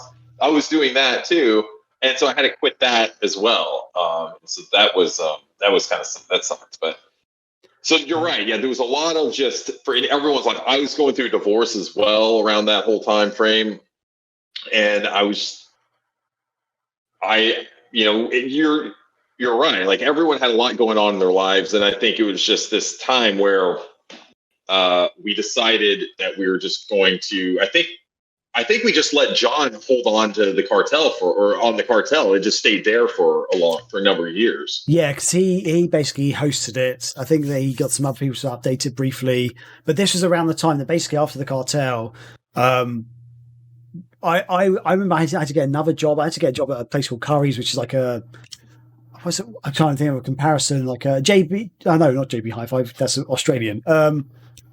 What's a place that sells electronics and stuff in America? Best Buy. What's that? Best Buy. Yeah, it's basically I worked in a Best Buy basically, so I wasn't getting paid much. There's a place called Curry's over here, so I was selling like laptops and stuff.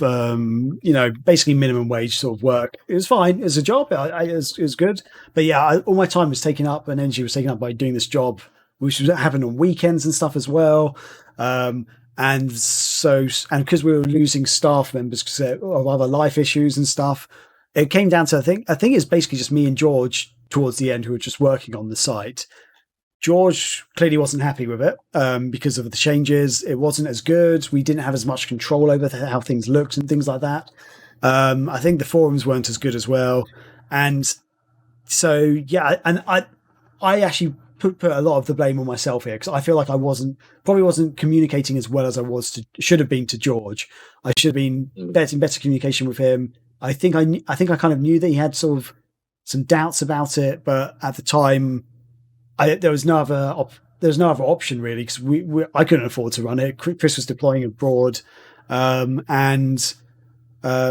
yeah. If George ever listens to this show, apologies, George. I'm really sorry, buddy. But effectively, he and a couple of other people in the community decided they weren't happy with the way SEGA Nerds had gone.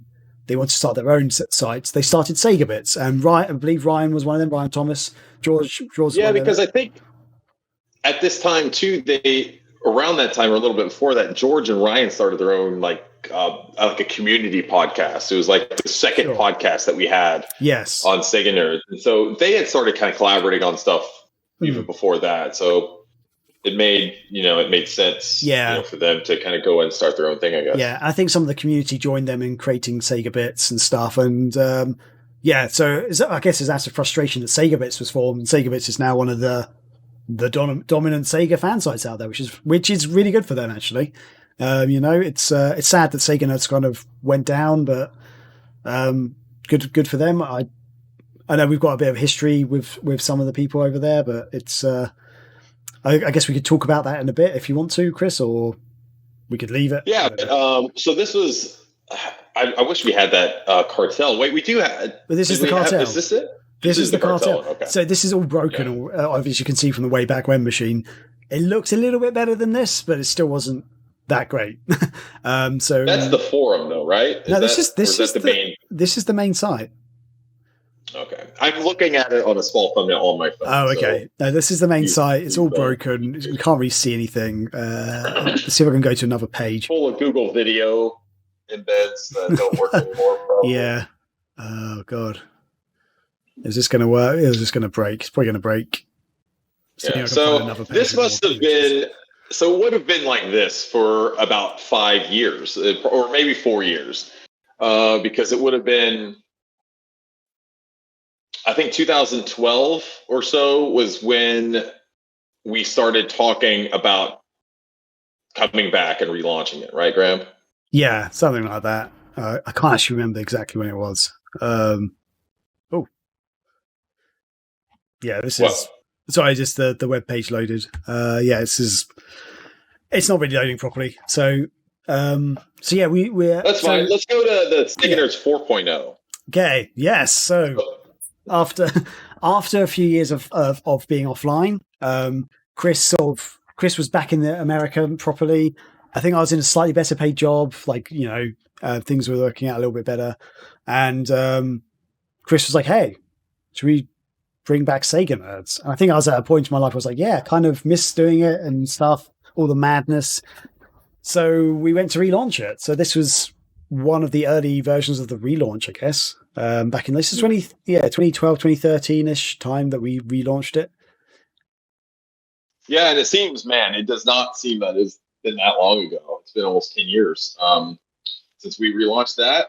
And yeah, I just remember it was a lot of fun. I remember logging on to our Twitter, which hadn't been used in years, and like tweeting for the first few times on there. And people were like, "Oh my god! Like, what is this?" I think I remember one of your first tweets was something like, "Just doing a bit of spring cleaning in here. It's getting pretty dusty or something." Yeah, like it's something around those lines. Yeah, just something to show that, like, hey, we're cleaning off the cobwebs, that sort of thing. But it was fun. I remember diving like right back into my obsession with covering Sega and building SEGA Nerds, and I was just obsessed with the drive and the thought of making SEGA Nerds, big again and building it up and kind of restoring what I felt like, it almost in a way fixing a lot of the mistakes that we had made in the past, because I know we had some missteps and things like that. And so part of it was, I want to go back and build this and do it the right way again and see it through and see if we could, see if there's an audience still there. And just a lot of it was just having fun with you guys again and doing podcasts and starting that whole thing up again. And it was, man, we had a blast building this all up. And I think this would be a good time to talk about some other people that kind of came in to the team in and around this time.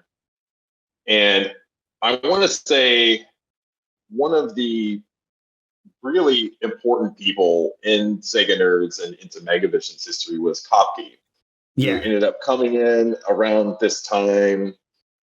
And I think he was just a reader or someone that we met online. And I think what it was is maybe we started resharing some of his, because I remember seeing his art. And in fact, I still have this really cool House of the Dead art that he did, but it was like a Day of the Dead type thing, like a Mexican Day of the Dead theme. It was so cool. I still have it. I printed it out, and I still have a lot of posters that he sent me over the years. And he created the new SEGA Nerds logo and helped us kind of transition to the updated SEGA Nerds website, which I guess this would be SEGA Nerds 4.0. So yeah, I guess this was SEGA Nerds 4.0. Then was it this one we had next? I think so, probably. And this was just, this is kind of the one we still have today. It's just different versions of it. And this is the earlier version of the theme, and you see it's kind of built up. But you see Kopke's hands in all of this. He created the logo. That was, so Kicking Ass One Plumber at a Time was one of our long-standing logos for SEGA Nerds.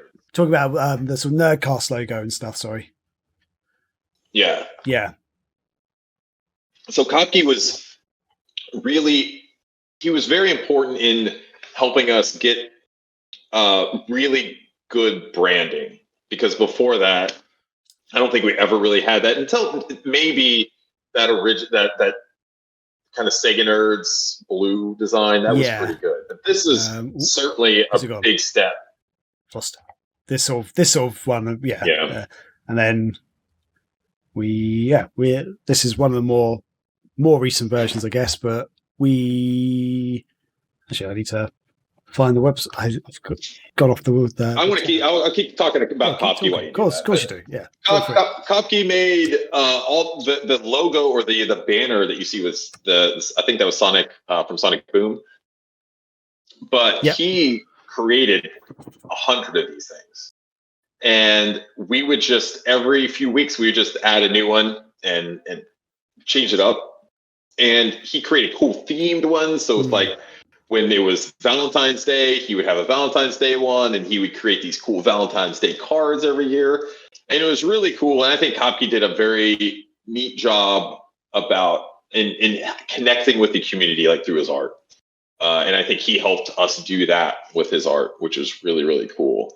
He did a lot of this Horrorfest stuff. I love the Sega Nerds with the green ooze. That's so cool. Kopke was an awesome artist, and so he was with us for a number of years. Helped us with that. Helped us, get Megavisions, the logo with Megavisions as well. But this was the website, and I think this was when we felt like, okay, we are on to something again, and we have something special that we're building here. And at this time, this was probably 2014 or so, Graham. I would say, like, what are some of the... This is 2014. So this top one here is February 2014. Okay. And this is when we started building again. I think we started building up, and we were getting a lot of traffic again. We were much more established, for me, financially. We didn't have to worry about hosting, fees anymore. I was fine with taking care of that. So a lot of the problems that we were dealing with in the past that, triggered some of these decisions over the years were gone. And so we could kind of focus on just making content for Sega Nerds and building that out. And I think that was cool. One of the other people that came around during this time, I think is important to talk about, because I love the guy, is Andrew Pine. Yes. And Andrew was great because he brought in an element that we never had before, which was like video. And I remember the first time I saw one of Andrew's videos was his in the footsteps of Rio, in Rio's footsteps. Yeah, he did a Shenmue sort of mini documentary, basically, which was really cool. I think we brought him onto the Nerdcast way back when to talk about it, because I believe he was doing some sort of, I don't know if it was a Kickstarter, but it was something where he was trying to raise some money or doing something, because he was trying to make the second one. And we brought him on, and we just clicked and hit it off. He was funny. He was just very snarky. In some ways, he reminded me of Ryan in a way. But no, he was very cool. And Andrew did a lot of stuff with us over the years. He jumped onto the podcast. I want to say Andrew and you were kind of the main podcast hosts for a while there. And Andrew was doing the podcast with him was an interesting thing, because you're in America, I'm in the UK, he's in Australia. There are three wildly different time zones that made it very. How did we do that? How did we? He was getting up a ridiculous hour. He was getting up like 4 a.m. or something to do the show. It was something ridiculous. But I think. I'm sorry. I think I was middle of the day. He was super early morning. I think you were late at night or something like that. It worked out in a really weird way. Or maybe you were middle of the day. I was late at night and he was early morning. I can't remember how it works, but yeah. It's actually, that would make sense. It's because when it's my nighttime, it's Australia's morning, basically, because they're 11 or 12 hours difference from us. So, yeah, I was trying to see if I could find. I can't see an episode with him in it. Never mind. Like where we interviewed him. He was on when we had Keith Apicary on. Oh, was he the Keith Apicary one? Yeah, because I watched that one not too long ago. Okay. There you go. one of our other team members at this time was Stephen. I want to say Stephen Klim, and he was the one that created a lot of our podcast art with these oversized heads and stuff. That was kind of funny. We only did this for maybe a dozen or so episodes before we changed it up again, but that was kind of funny. A lot of these episodes aren't working because I think that player was like a Flash player or something. Okay, fair enough. Yeah. This is before we did any video podcasts. Yeah, wow. No, we did video podcasts back then. We were using Google Hangouts. Yeah, because the Keith Apicary was a video podcast. Oh, was it? Oh, I wasn't on this one, I don't think. Yeah, that was when we were doing, because we were still doing Google Hangouts. Right. Right before Google Hangouts got really bad, basically. Mm-hmm. Yeah, okay. Yeah. That's cool. Nice. Yeah. So that was like the relaunch of SEGA Nerds. That was the relaunch, and this was a fun time because I think this re-sparks our rivalry with Sega Bits in a way.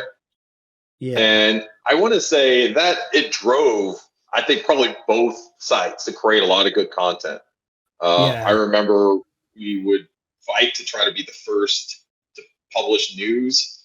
And so I think it probably helped both our sites grow because it pushed us to create better content because we were, we had a rival. Did you want to touch on a bit of the rivalry at all, or?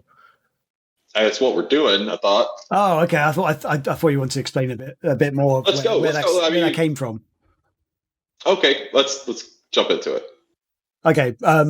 So yeah, I guess as we sort of mentioned, when we went to the cartel, Sega Nerds, and like it started to go down, Sega Bits was created, and so basically we Sega Nerds was done for a few years, and then we brought it back. But I think the fact that we brought it back all of a sudden irked some of the Sega community, I guess, and also the guys who worked at Sega Bits, because we had been working with them originally because they were buddies of us, like George and Ryan and co. And I think the fact that we were trying to relaunch Sega Nerds, I think they saw that as a bit of almost like an insult or a challenge, because they were the number one, or they kind of still are the number one sort of Sega news site at the moment, I guess. But yeah, they were like the main one after Sega Nerds disappeared. And yeah, when we came back up, I think they thought that we were just trying to reclaim our glory, as it were, I guess, if you want to call it that. So yeah, I think I was going to add something. I remembered something. I was trying to think of it, and then I lost it.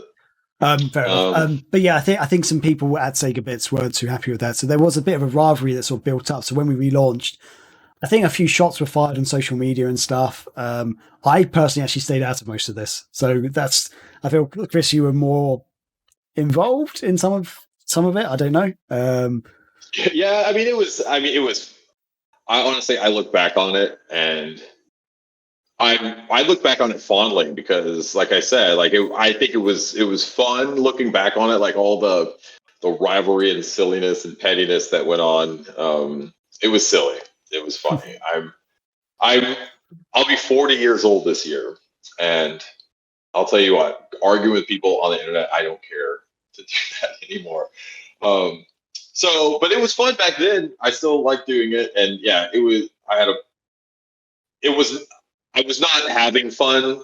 It was not fun doing it at the time. But looking back, I do think it was good.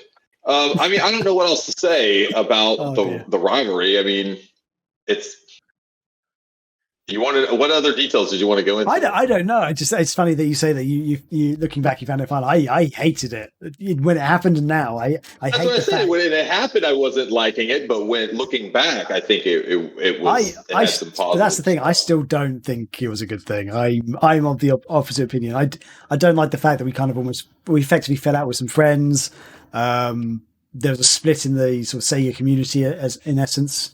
So yeah, I'm because there's lots of other Sega sites out there, and we get along really well. Like, Radio Sega, we're good friends with and stuff, and other Sega sites out there, we've had good working relationships with them in the past, like Sonic Stadium, and I think you can remember the website that Kevin Eva used to run. There's like another Sonic fan site. Anyway, it doesn't matter. But yeah. Well, I mean, honestly, like I felt like, oh, that's what I was going to remember. Okay, I do remember. So before we relaunched Sega Nerds, I remember George and I were in discussions for several years, just off and on, about him wanting to get, basically me to give him Sega Nerds and all the archives and everything else. And I guess the idea behind that at the time was saying he wanted to kind of keep it going and just make sure like it didn't get lost. And I think his plan was to integrate all of the content over into Sega Bits. I think that's kind of what they were looking to do.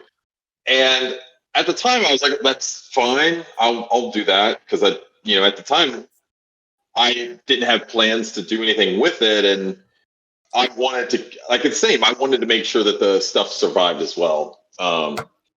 And I just never got around to doing it. I never got around to transferring the domain and everything to him. And obviously, in hindsight, I'm very glad that I never did that, because we probably never would have got it back. But I think maybe that's also led to some of it, because I think in their mind, they were the new iteration of Sega Nerds, is because they branched off. And if you look at their website, it still looks like a basic copy of that Sega Nerds. Like, I don't know if it's 3.0 is like the blue one. It's still basically a copy of that design today. Sega Bits is. And so I think maybe that, I don't know, maybe that led to some of it too, because in their mind, they thought that they were the, spiritual successor to Sega Nerds, and then we come back. I don't know. But it wasn't like we didn't have any ill intent on coming back and like trying to start any sort of thing with them. It was more about just us wanting to come back and build Sega Nerds up to what it was before. But at some point, like you said, some stuff was said online at some point. I don't remember who said what or whatever, but the rivalry started and it just kind of built from there. And it was, it got heated. We were, Kopke was in the middle of it, and it was more so than anything, I think it was just petty silliness with people who were just immature, taking this website stuff too serious. But looking back on it, I do think that it had some positive things. And I think part of it was the content we created. I think it did push us to create a lot of good content. And I remember at the time, wanting to be the, push and beat them at covering news, at creating better content and all of those things. And I thought we were doing that. In my mind, I always thought that we were doing that we were putting out the best quality content. So, and that was just part of the rivalry, and it was, like I said, for me, I had fun. Graham, you're, I think, maybe more of a pacifist maybe than I am. But hey, what it happens to me is when people talk crap to me or say something online, it doesn't like hurt my feelings. I get motivated to do better and to show them and to kick their ass. And so that's when that started happening to me. I didn't like hurt my feelings or make me sad. Like I was just like, okay, these bitches want some shit. Like, all right, we're gonna fight back, and we're gonna show them that we are the OGs that created this stuff, and we can come back and do it again. And that was one of the things that when they came about and started a lot of that is what drove that in me was like, they want to come at us and do this. Fuck them. I'm going to push back and lead us and be better. And so that was a lot of it back then. And that was kind of my standpoint and how I took it and how I was kind of trying to lead us through all that. So yeah, I feel like for me, that's all. I'm very different to you. That kind of shut me down. Like I was not happy, didn't really, I kind of got doubts about it a bit more. So yeah, and like when Sega Nerds relaunched, I actually posted a lot less than I used to on the old Sega Nerds. I was less invested, I guess. And I think it's partly down to that whole rivalry that sort of stemmed from it. It sort of, I don't know, affects me in different ways to you, I guess. I'm tiny English guy. You're like a big American dude. Yeah, we'll get you. I'm like, oh, I'm sorry. I'm too meek and timid sometimes, which is a fault, I would admit. But one of my many faults. Yeah, it's fine. I think we should just also run down a list of some other folks that were kind of important along the way. Lee Sparks, he came in and as a writer, he did a lot of cool feature content for Sega Nerds, some retrospectives that were really good. I still see him on that. I think he runs a Lupin fan site, and he posts content all the time over there. I don't remember what it's called offhand, but another is JP Swartzlander. He was another writer. JP, for a while, he was around. Wrote a lot of reviews. I think he did a lot of Puyo Puyo, if I remember. Can't remember for sure. We talked about Steven. He was around for a minute. He was super into Jurassic Park. I remember he loved Jurassic Park. He loved Power Rangers. He had tattoos. He was great. And he's still around. I'm friends with him on Facebook. He's doing good. But I don't think he's making content anymore. He was also he did YouTube content for us off and on, and did some video reviews when we were trying to do that along with Andrew. And I think the other person is Cube. Oh yeah, he is Cube, man. This guy's been around for a long time in the Sega community. I'm sure people who are listening have been involved in the Sega community probably have known him off and on throughout the years. He's a very interesting person. I've met him in real life, and he was super cool. Went down when I was in San Antonio at some point.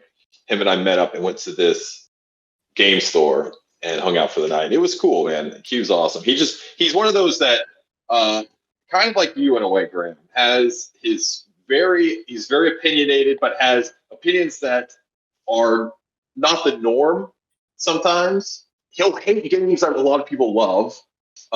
Unlike you, where you love games most people hate, he's kind of the opposite. And so sometimes it would come off that he's like hating games just for the sake of hating or whatever. But no, I think he had a good heart, and he wrote a lot of good content over the years. And he was one that was always trying to cover the indie scene of Sega and Dreamcast and everything else. So he was really heavily involved in covering that over the years. And so I think, he played a big part in helping us cover, Sega indie stuff over the years. So I have to shout out to old Cube. There. He actually messaged me not that long ago on Facebook, just something happening in one of the podcasts. So he might be listening. So yeah, hey Cube, if you are listening. Good stuff. Yeah, fantastic. Should we move on to then, because we're getting very late, I have to admit. Should we move on to Megavisions? Let's move on to Megavision. So it's around this time that Graham and I, it's like 2014, and like we were saying, we're getting to the point where we're getting burned out, and we needed something fresh. We just wanted to do something a little different, and we started thinking, and we're like, man, what if we made our own magazine? And we thought that was crazy. And I don't even remember what were some of the other names that we were thinking of the magazine, but I think we thought of Sega Nerds magazine at one point, but I think we didn't want to be like, because we're like looking to sell this and stuff, we didn't want to have the Sega logo on it attached to it. Right. For like legal reasons. That was one of the other.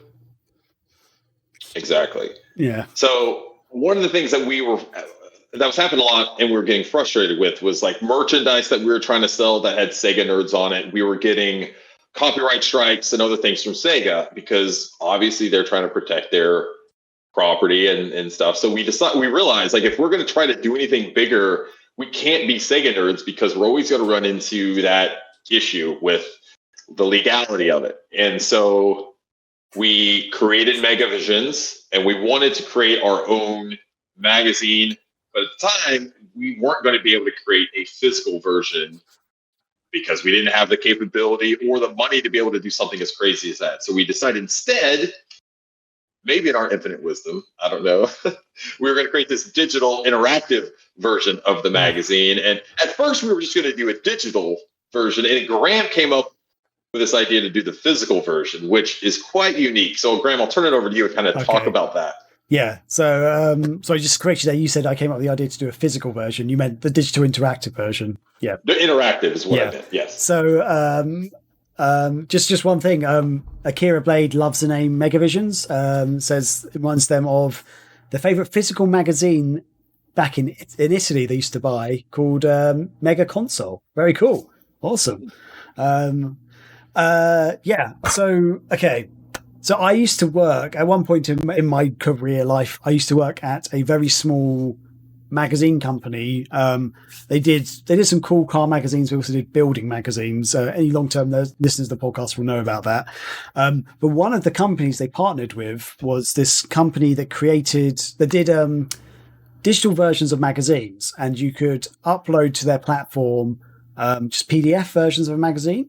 But they also were doing interactive versions of magazines. So that meant that you could have images that were like flipped over and stuff. You could have videos embedded in your magazine very easily. You could have 3D images of objects and stuff. Like if we wanted to have a games console, we could take lots of pictures and actually have a 3D rotating one.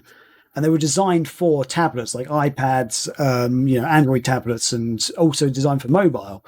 And it's a really cool idea. And we were looking at it going, this could be it. This could be the future. Rather than just having a basic PDF version, because printing costs were too high at the time. It was like so hard to do printing, like self-publishing at the time. We thought this is the best avenue. It hasn't gotten cheaper, I'll tell you that. Well, I think it's easy. It's definitely easier than it used to be.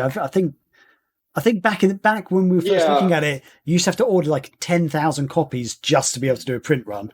And now it's like you can do smaller batches of 1,000 and stuff. It's not cheap, but I think it's more accessible to print off your own stuff at a smaller, number than it was, 5-10 years ago. But anyway, this company they're called Pocket Mags. They've got a big online digital store where people can buy lots. They do magazine they've got thousands of magazines on their platform.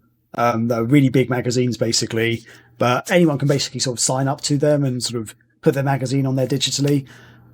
We were looking into this interactive option, which seemed really cool, but bloody hell was it hard work. So at this point in time, I had left another job, and I was basically sort of unemployed at the time, and I was looking for other work. But I thought, actually, maybe this is the opportunity to work on Megavision. So I had a little bit of money saved up, not much to be honest, but I could just about survive, and started working on the magazine sort of as my job.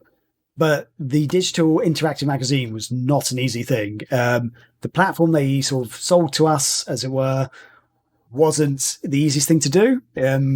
It took a lot of work. I had to create 2 versions of each magazine. So I had to do a tablet version and a phone version. And the problem with these are that all phones and tablets are different. Unless we just created for iPad, they're all different sizes, they're all different sort of shapes and stuff. So I had to Didn't we end up making one for the Kindle as well? We actually used the same version as tablets for Kindle, but yeah, it was launched in Kindle Store. Yeah, no, we didn't do a separate one. Although the Kindle one kept having loads of problems with it. So like the Kindle Fire one kept having problems with it. And that was the other thing that sold to us. It could work on iOS, it could work on Android, it could work on Windows. There's like also a Windows app as well for Windows 8 and stuff. And yeah, it was a lot of work. Are you able to log in your Pocket Mags app? I can't remember on your browser. I can't remember. Okay. I can't remember my details and stuff. But I was going to say, for example, there's more than one occasion I stayed up for 48 hours trying to get the magazine launched, like finishing off articles, getting uploaded. And the thing about it was, with a PDF, you'd lay it out, have the images on there, done. With this, I'd have to lay it out with little thumbnails and then upload it, and then have to separately upload images, like create image files, which I could then upload to their platform, and then basically tag where the images go, and then create an invisible box where the image would appear and stuff like that. It was a lot of work. I think I got you to help me out once, Chris, and you realised how ridiculous it was. Oh yeah, and sometimes when you hit save, it all went wrong. Like the pages would just suddenly change around. It wouldn't only do that. It's like sometimes when we published the whole magazine, it would just break for no reason, after it was already done. And I'd have to call up the company and sort of go, this isn't working, and they'd look into it and go, oh yeah, something's wrong with the system in the back end and stuff. It's like, oh my god. So yeah, the brilliant genius idea that I had for an interactive magazine was probably the dumbest thing we've ever done, because it costs so much time and energy. It's so annoying. It would have been so much easier just to create a PDF. It would have been way easier. And it's also one of the reasons. So we actually get a lot of requests to have PDF versions of the original 6 issues we did on the interactive one. And part of the problem is, while we do still have the files, the way they were created, it's so difficult to make them into PDF. It's going to take a lot of time. They're not designed for printing off and stuff. The actual scale of fonts and stuff designed for iPad is very big compared to a print version. And if you were to print it out, it's going to take up hundreds of pages, for example. And it's not fit. Basically, it's not fit for purpose. We'd have to redesign the whole thing, which is what I found out. I basically tried to do it, and I was like, this is going to take me forever to do too. It's not easy. And really, I think people they think the idea of having those originals is cool, but if you look at trying to take those and put them as a PDF and print them, they're not going to look good. They weren't made to do that, and it just, I don't think it would translate very well. So that was that. So in July we decided, hey, we're going to create this Kickstarter, and we launched it. I think we were trying to get, was it like 13,000 at the time? Oh yeah, it was 13. It was about 13,000. I think we worked out that's what we'd need. About roughly 13,000. I wish we had a lot more than that. I'll tell you that. Oh yeah, it definitely would have helped a lot more. We've got a little video. No, I think Many of us remember the good old days when we were kids, sitting in our rooms reading our favorite video game magazines, flipping through those pages and reading all about the new and upcoming Sega games for the Genesis, Saturn, or Dreamcast would get us so hyped. Before there were online communities, forums, and social media to talk about video games and meet other like-minded gamers, video game magazines were what we used to connect with each other, even if we didn't realize it at the time. We cherish the memories we created reading through our favorite video game magazines like the official Dreamcast magazine, Mean Machine Sega, and Sega Visions. In fact, we still pull them out every now and again to relive the good old days. Sadly, it just isn't the same today, as most video game magazines focus on the next blockbuster war shooter or a new sci-fi space adventure, with very little coverage going to Sega's great games of today and in the past. Today, that changes because with your help, the team at SEGA Nerds is launching a brand new digital Sega magazine called Mega Visions that will create entirely new memories and carry the legacy of our favorite magazines of the past into the future. Mega Visions is brought to you primarily by the team at SEGA Nerds.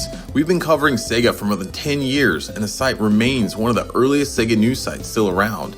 But there's also a tremendous amount of industry experience that's gone into creating Mega Visions. We've worked with the designers behind Next Generation Magazine, the official Dreamcast magazine, and many others to develop Mega Visions' visual identity and ensure it had that classic Sega look and feel.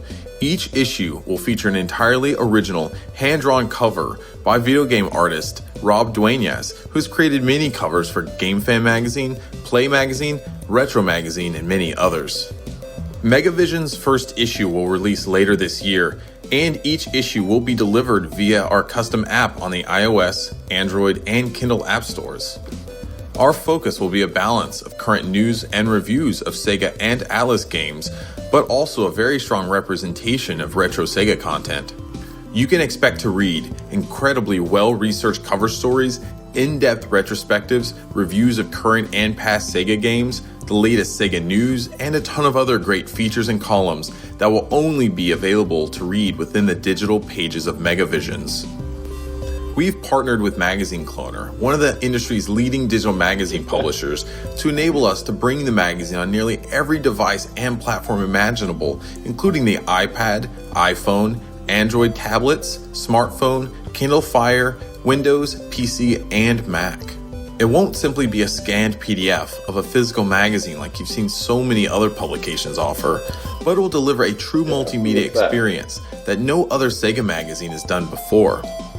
we'll be able to integrate video, slideshows, 360-degree rotating images, vertical scrolling, and many other great features that will make reading Megavisions on any device a pleasure for your eyeballs. If you've been a longtime reader of SEGA Nerds, you'll know the passion we have for covering Sega.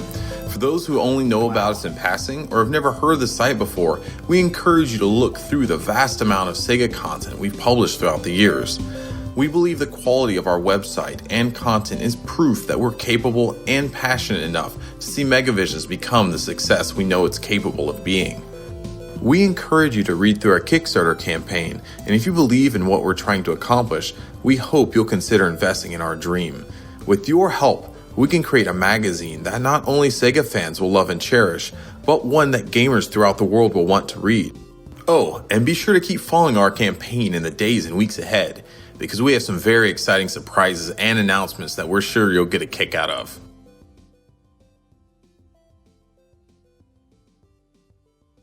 It was a little heavy-handed with like tugging at your heartstrings there, I think. That was, sorry, I forgot we had a video. That was, wow. That's a thing. Wow. Okay. Yeah. Yeah. So just say, so anyone was looking at those screenshots, those early screenshots, they were from our original idea of just doing a normal PDF, and the magazine looks so different to that when we actually launched. Her name was Monique Convertito, that's who we were referencing when we said that that original design was created by some of the original designers of those magazines. That was Monique. I think that was her name. Her last name is Convertito, I remember. Oh. So we actually hired her to come in to help us create these kind of concept things. Here, she did I think she did that cover. She did these, and we used them for the Kickstarter. I want to say we also showed this to Tom Kalinske, because that February, I want to say Marston and I went to the New York Toy Fair to meet Tom Kalinske and pitch him this, basically. And he saw it, and we told him what we wanted to do. We wanted him and Al Nilsson to write this kind of back and forth, have this conversation, really, a kind of an audio retrospective between them. We're talking about different stories. And so we showed him Monique's designs, and he really loved them. And I'm looking at them now, and as we were watching the video, they still look really good, I think. Yeah, I think we should, go with them. Let's do it. We'll hire again. Yeah. And so, no, we learned a lot from this Kickstarter. There were times where I remember thinking this wasn't going to get funded. I did not think we were. We had some surprises in store. I think we announced that Blake Harris was going to write an article for us. That was a big one. We announced that Tom and Al were going to be part of it. And so there were some big surprises that we had. And I think it went really well. We ended up meeting our goal in the end. I think we raised an additional couple $1,000 when all said and done. Yeah, it was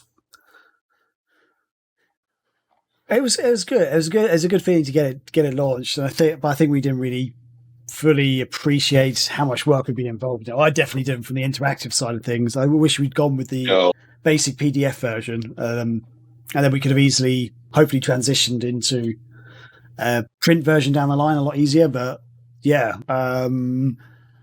so I mean, this is the current. I think we were just trying to do. It goes back to us trying to do something different. We're trying to push the envelope, and that's something we've always tried to do. Is like try to do something that's new, original, that no one's ever done before, and that's what we were trying to do with this first iteration of Megavisions. And in hindsight, I agree with Graham. I wish we had done something different. I wish we did something more traditional, more simple, that would allow us to have printed these things. But we can't go back and change that now. You know, we can only try to learn from these mistakes and get better and continue to do that. And that's what we've been doing. And we're not and have not given up on Megavision. It's been 5 years and we continue to go. And we did 6 of these digital issues. We fulfilled our Kickstarter obligation because that was what it was, is we did a Kickstarter to fund 6 issues that were about, like, I think quarterly at the time. And I think it ended up taking us about 2 years to finish those.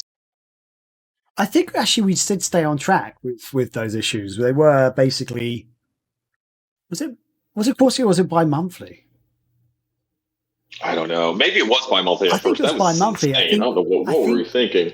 We might have been slightly delayed on a couple of bits, but I think we did actually manage to get the main issue out. I think the phone version got delayed a couple of times because, as I said before, I had to basically design and lay out everything for two different versions, and it was so much work. And these were not small magazines either.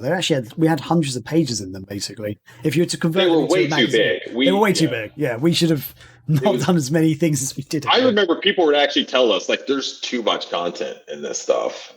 There's just too much, which is funny because you open up a retro magazine or whatever, Retro Gamer, and it's like 140 pages. It's way more. Well, half of it's ads, but we didn't have any ads either. We had 100 pages. No ads, which is stupid. I think we had a few. We had some ads. We did have ads. We had a few ads, yeah. Because with part of the Kickstarter, we got some people to do some adverts. Some companies did some adverts. We didn't really have that many ads going forward. We after one or two issues, we didn't really have any advertising. But except for so Radio Sega, we had a collaboration with Radio Sega. They did an article each issue, and we gave them free ad space basically. That was actually really cool because the idea behind it was we worked with the Radio Sega to curate a kind of playlist. The idea of it was you would read the magazine, listening to the playlist that they created, and so it gives you that whole Sega feel. And I think the idea behind it, I think it was kind of cool. There was a lot of just neat ideas that, maybe it didn't actually function as good as, it could have. But there were some cool ideas there that we did. I think that were neat and fun. So, but we finished those 6 issues. It was probably, I think, in 2018 or so when we completed that, maybe 2017. And that's when we decided we were going to leave Kickstarter and transition to Patreon. And that's when we launched our Patreon. And in addition to that, we were leaving the digital interactive version and we were going full with a physical version. So for issues 7, 8, 9 were all physical. And I think we went quarterly. We transitioned it from that news style, and we were working with Sketchcraft a lot. He started doing basically the entire design of the magazine. And we decided to make it more of a art book that had kind of evergreen content in there, stories and themes. And that was great, but it still wasn't really what we were trying to do originally. It wasn't what our original vision for what Megavisions was. It wasn't that. It was I think it was amazing, and I'm super proud of it. It was great. But like I said, it was not necessarily the vision that we originally had. And so now we were working on issue 10, and this was probably about a year and a half ago. It dates back when your work on issue 10 started. And it was just going slowly. And I think at some point, it was a weird transition too, because it was like right when COVID was going on. It was like the early days of COVID. And I think at some point, Sketchcraft had to leave the team. And it meant we weren't going to be able to finish issue 10 because we weren't able to basically create that issue and finish it in the same way Rob was able to do it, because Rob had his own style and workflow and everything, and it was just way different and way too time consuming for us who weren't familiar with his processes to try to finish it off, and we just weren't able to do it. It sucks that happened. It was unfortunate, but what we decided to do was like, hey, okay, we're not going to quit. The magazine is bigger than one person. If I left the magazine, I would hope that it would continue to keep going. And if anyone else leaves the magazine, it's going to continue to keep going. So the same went for Sketchcraft. Even though he was our art designer and he did everything in the magazine, we just had to say, okay, this sucks. We have to get up and keep going. We have to keep going forward. So that's what we did. And we brought on some new designers, and we've been working on the redesign of Megavisions for the past 6 months or so now, starting from scratch and building this thing up in kind of the vision we originally had of this is what when we originally started talking about Megavisions, a lot of what we're doing now is what we were wanting to do, but we couldn't do it because we just didn't have the means to do it. For a lot of the same reasons, and for the reasons that Graham, you mentioned earlier, why we started with the digital interactive version. What can you tell us though? So now that we're I think we're close to current day. This was the last few issues. We still have issues 8 and 9 available too. If people want to, if you're listening, you want to buy any of these, we have them on our web store. I think I want to say we have a little bit of issue 8, and we should still have quite a bit of issue 9. But this is those first few issues, and we made it look like it was an actual vintage magazine. I think that had a lot of charm and uniqueness. You're never going to see a magazine that looks like this, I'll tell you that.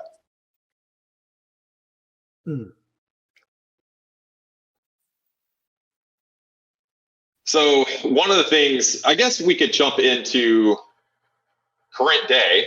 Yep. And I know we're running out of time. We've been on here for a long time, but this is important to me that we did this kind of Sega Nerds Megavisions retrospective. Because we've never really took the time to talk about our history in like one podcast form. So I wanted to be able to do that. And I think it was fun to do that on our 5-year anniversary.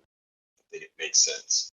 But before we go, we did promise that we were going to show people some of our current issue number 1.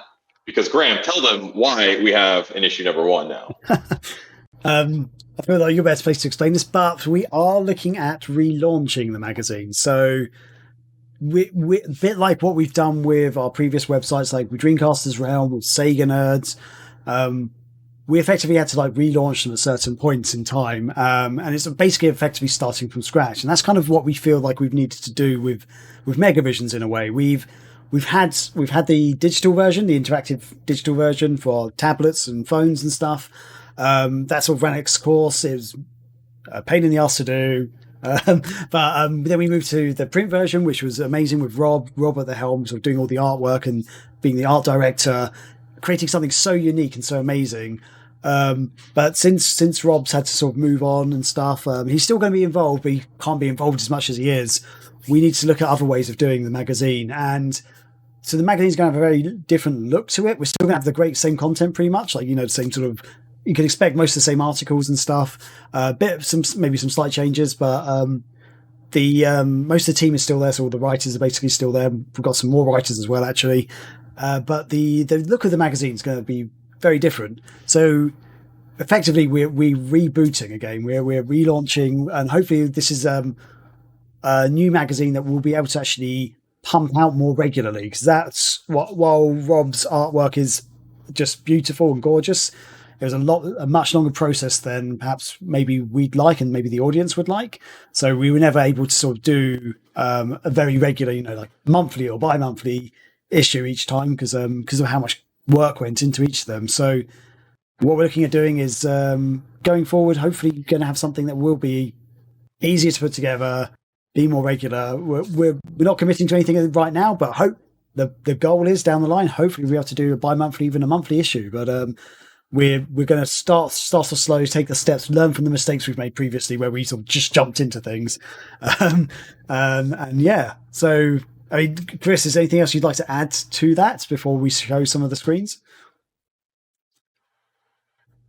Did try when we started off with this redesign, it was very important to keep what we felt was the parts that are iconic to Megavisions, things that make Megavisions Megavision. So for one, we wanted to keep the colors. We thought the colors of Megavisions were really important, the red, green, and blue.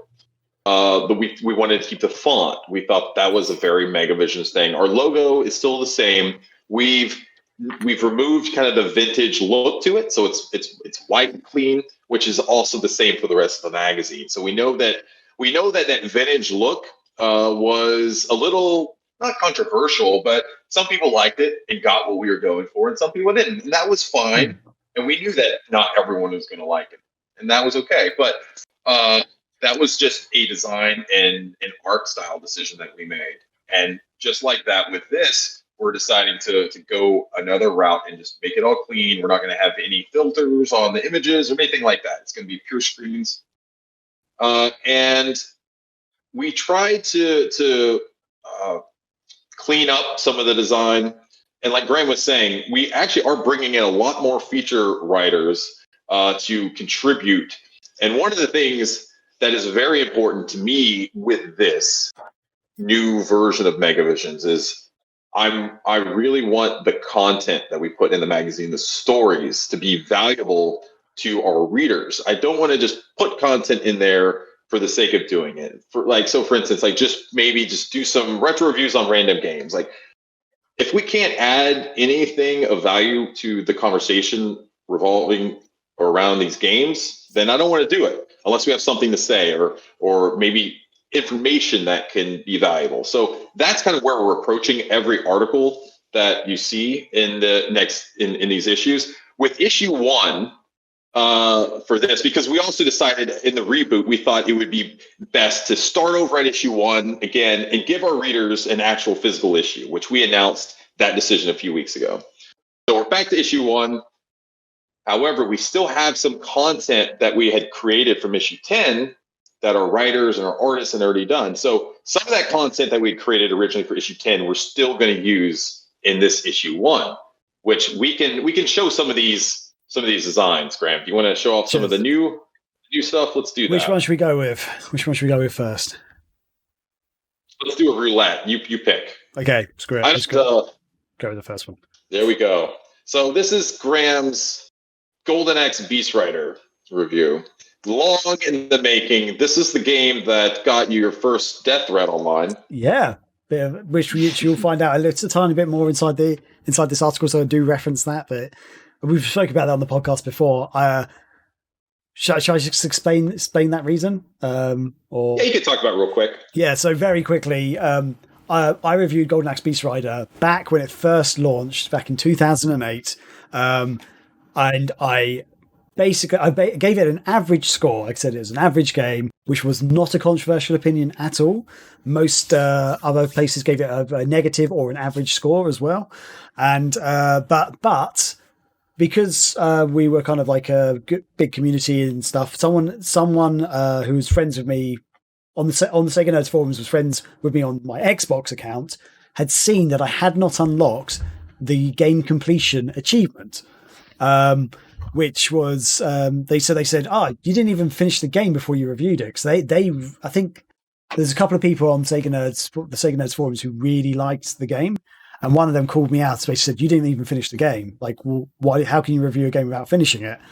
The thing is, though, I got to the second to last level in this game, and I was just not having fun. You know, you're putting in like 10 plus hours into a game. If a game's not enjoyable by 10 hours. It's not a good game, you know. So you decided you felt like you played enough of the game that you could write a informed review on it. I felt that way. Yes, I played most of the game. As I say, it's like the second to last level. I think I got to a point in the game I was just getting frustrated. I kept dying at the same point. I was just like, I need to get this review out. I've been playing it for hours. I think it's more than 10 hours I've been playing. I'm not sure how long exactly it was, but I'd been playing, died loads of times previously in other levels and stuff, and had to restart levels and sections and stuff. And I just got to this point in the game where I was just like not enjoying it. I can distinctly remember the level because I had these weird snake-like lady people who could like dash around you and stuff and like almost warp around you. And the way they attacked was just really frustrating. I think I was just tired at this point. I was just like, oh, I'm done. I can't keep playing this game at the moment. I'm just not enjoying it. So I think I gave it a fair review because there were elements of the game that were, enjoyable, and there were some good aspects, but I don't think the whole concept was really done properly, which I gave an average score, but still people didn't like it. I got a bit of a negative feedback on the forums, but one person did actually send me a death threat, which was, I can't remember the name at all. They sent it to me via email. I think I showed you the email, Chris, at the time. How did he say he was going to kill you? I genuinely can't remember. I just remember a very angry email and sort of just referencing about like wanting to do me serious harm.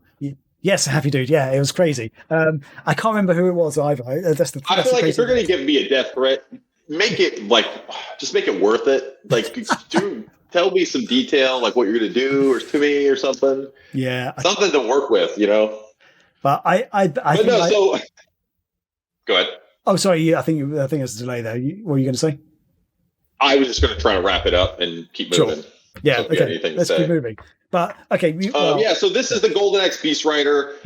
You'll see some of these. These aren't necessarily final. We're still tweaking some small things, but this is kind of the gist of one of our designs. We want to add bigger screens, bigger art, as you'll see. So let's go to another type of article, which is the Mutant League making of article.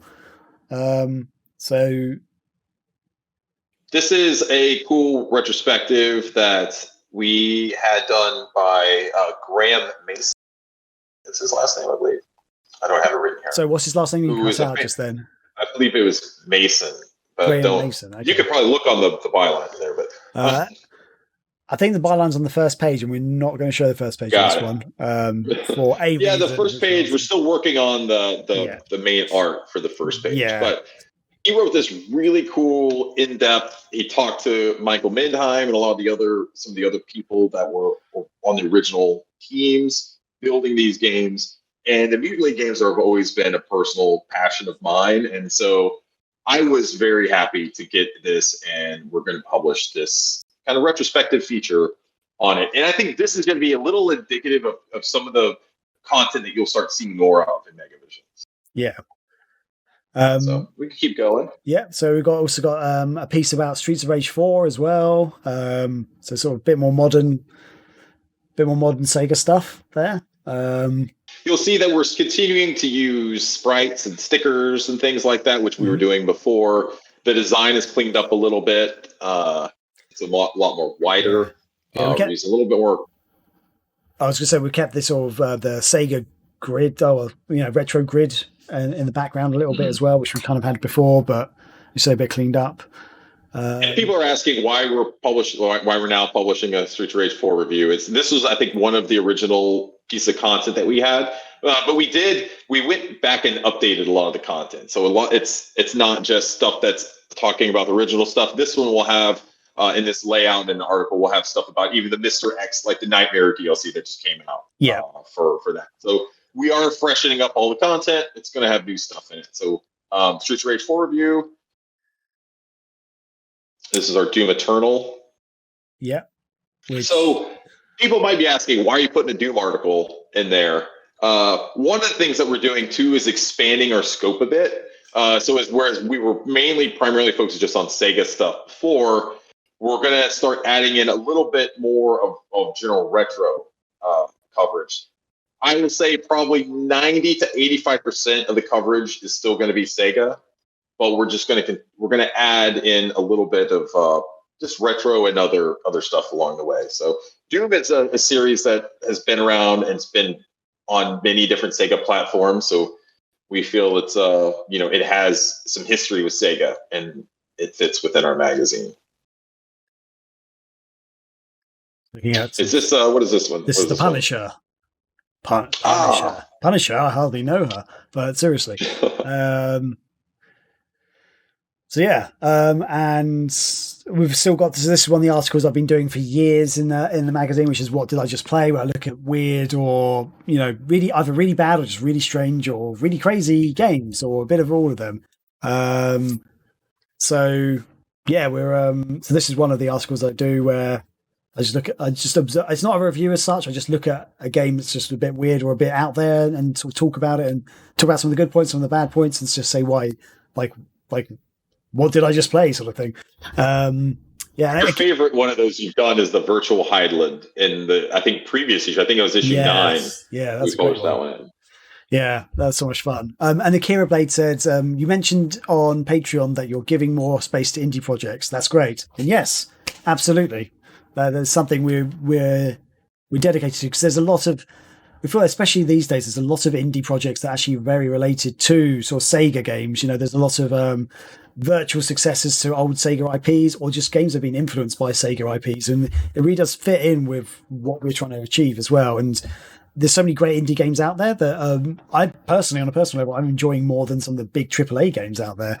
There's quite a few games that just really stand out and are fantastic. So a lot of them are ones that may still have some inspiration from Sega games and things like that. But we're going to look at finding different ways to cover these things and talking to the developers more and bringing them on into the magazine and getting their perspectives and stuff. And they're not just writing a retro review on a game, because I think there's better ways and more interesting ways to cover this stuff and tell that story. So we're definitely going to be doing a lot of that.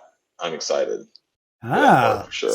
So Akira Base just said they're an indie dev and their project's related to Sega.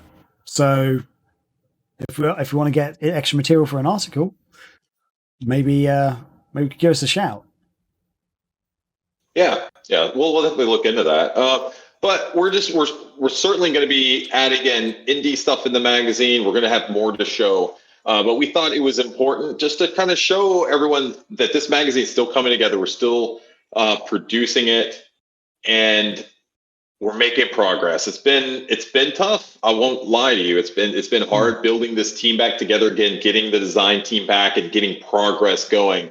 But we're actually building Megavisions up in every area right now to include the magazine staff. We have a separate web staff that we're building up to continue to publish content on Megavisions. .net is the new home for the Megavisions website. It's no longer megavisionmag.com, which should forward over to megavisions.net. That's working correctly. But so we're really investing in all areas of Megavisions and building out the teams there. And it's just taking some time to get everything back into kind of a functioning standpoint, getting a team built up that can handle this. And I want to say right now we have probably about 20 people or so that are working in various aspects of Megavisions right now. And so we just thought it would be nice to provide this update. And we told our patrons, about a month or so ago that this was going to be coming as well. So we wanted to show them these new scans or the latest layouts. Like I said, they're not 100% final, but a lot of them are very close. We're still tweaking little things like how we're going to have our review box and that sort of thing.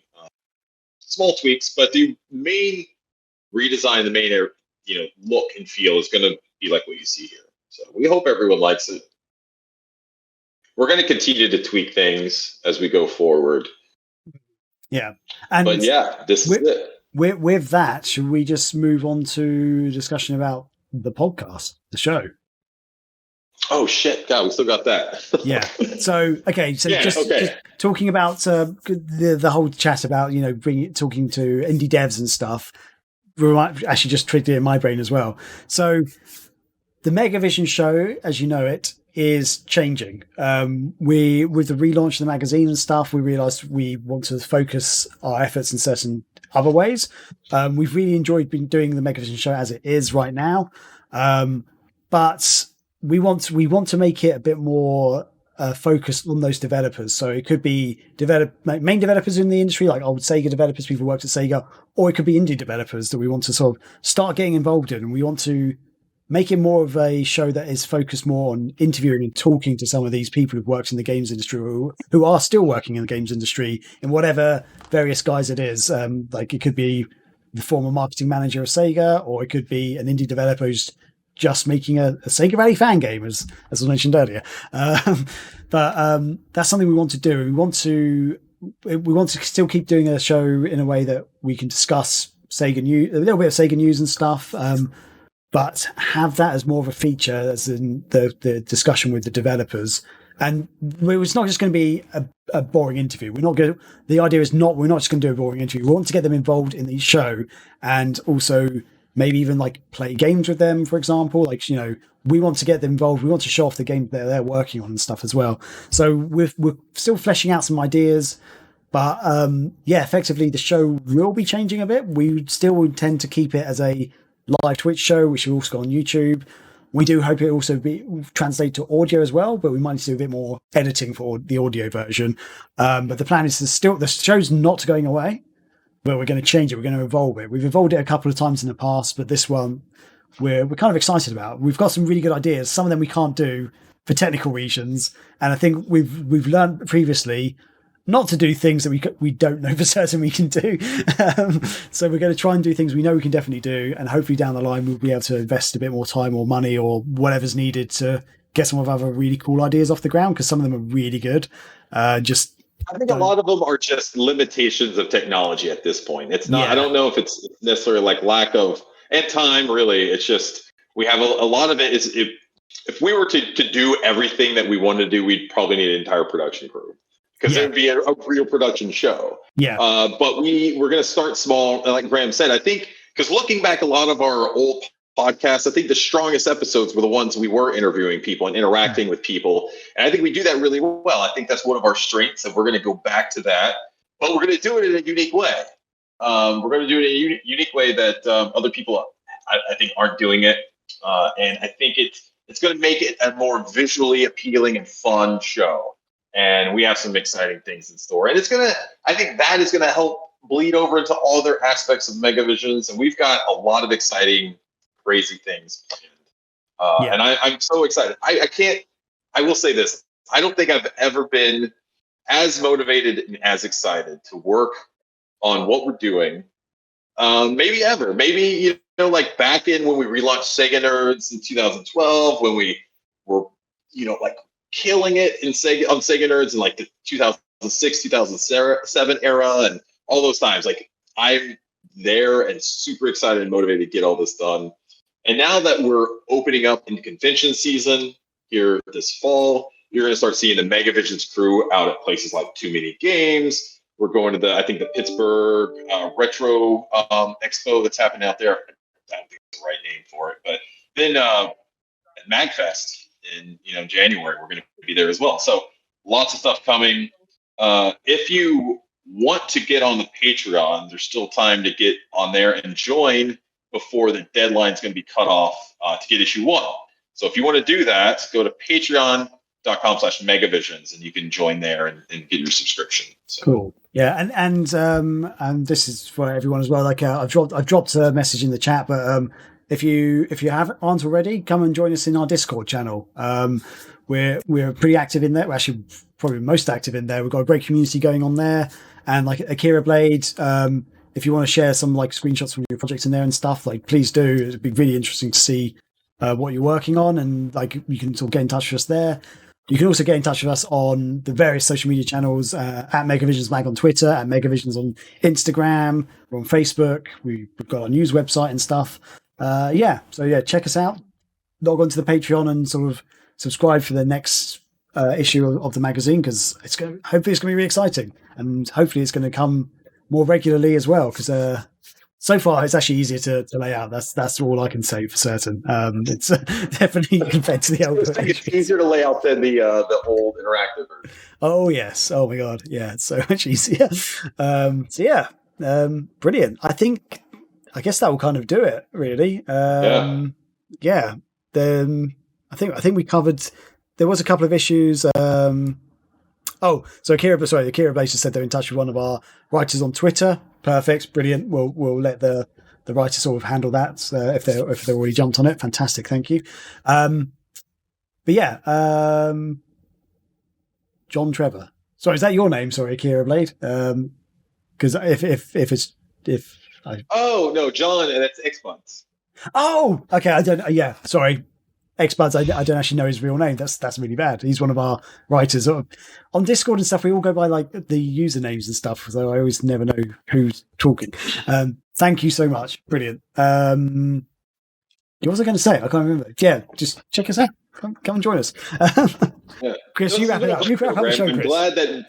I'm glad we did this. Like I said, it's been a long time coming, because I wanted to put all of the history that we've done. I wanted to try to create, like a show, a clip that we could do, and maybe we'll put it on our website in our About section or something, just something that we can have that we can point to and say, if you want to know about Sega's Nerds history from way back in the day, just go here, because we talked about it all in one show. And I'm glad we've had that. So this has been fun. I'm glad that everyone in the chat that's popped in and out has kind of been in here and talked with us throughout this, because it's a crazy, confusing history. Lots of drama involved. Lots of just some bad decisions, some good decisions. We've had our ups and downs. It's been an emotional roller coaster over the years. It has. Yeah. Working on SEGA Nerds and Megavisions. But like I was saying, Graham, before we started, like, I don't know what else I would be doing with my life if I wasn't doing this. I've been doing for so long, and I realized that this legacy or whatever that we've built with SEGA Nerds and now Megavisions is like, this is something it is very important to me. You know, it's very important. It means a lot to me because I'm very proud of the work that we've done over the years, over almost 20 years of covering Sega in various forms. And I think it does mean something. It means something to me. I think it's important that we've done this and everyone that's helped over the years. And before we leave, I just want to say one thing, Graham. I think this is important because I do want to thank all the people who are part of the team now, and just a couple of people who are really important. I just want to say, because without them, we wouldn't be right here right now. And I think we should just say that. Scotty has been one of our driving people, our cornerstones of Megavisions. Without Scotty, we wouldn't be here. He's awesome. You know, Scotty has been great since joining the team. He's one of our cornerstone members. And we also have the Scrubverse guys too, man. Anti-Chris and Corey Tornado Jones. They've joined since meeting us at MagFest a few years ago. They've joined the team and they've been awesome, helping us get so much stuff back in order and helping us get ready to kind of make our next step. TJ, who's been joined, he's the one that started our Discord, you know, him and Brett back in the day. So without those guys, we wouldn't be here. I love TJ. He's always out there helping spread the word of Megavisions, and he's such a great guy. And Dan is another one, our new designer. I mean, a lot of the stuff you see and you're looking at, Dan was the one that was building these early designs, and he's still working on Megavisions, working on designs as we speak. And so without Dan, we wouldn't be here. And I'm hoping I'm not forgetting anybody, but we do have a robust group of other people and new staff members that have joined over the years. Without all of them, we wouldn't be able to do this. It's not just Graham and myself that make this happen. And without these people building this, nothing would happen. So I just think it's important to say that. I don't want to end the show without thinking. For sure. Yeah. That's all I have now. I'm done. I need to say. I'm done. I'm sorry. Well, it's that's 5 years of Megavisions. We're evolving. We're moving on. Let's hope there's at least another 5 more years in us before we get too old and grey and everything. I mean, I've already lost my hair from this. I had hair when we first started doing all this. I used to have spiky hair back in the day. And now you just have hair on your face. Yeah, I've had to compensate. All the hair went off here. Oh dear. Oh man. Oh, I love it. Anyway, I love it. Yeah, let's wrap up the show. Everyone have a great weekend, and yeah, hopefully we're still working on the new show, but hopefully we'll have one. Maybe we'll have one next week. Hopefully, fingers crossed. But it's very soon at least. So yeah. Anyway, with that, let us say goodbye. Thanks everybody. Thanks for watching. Catch you later. Honey, I gotta tell you about this sandwich.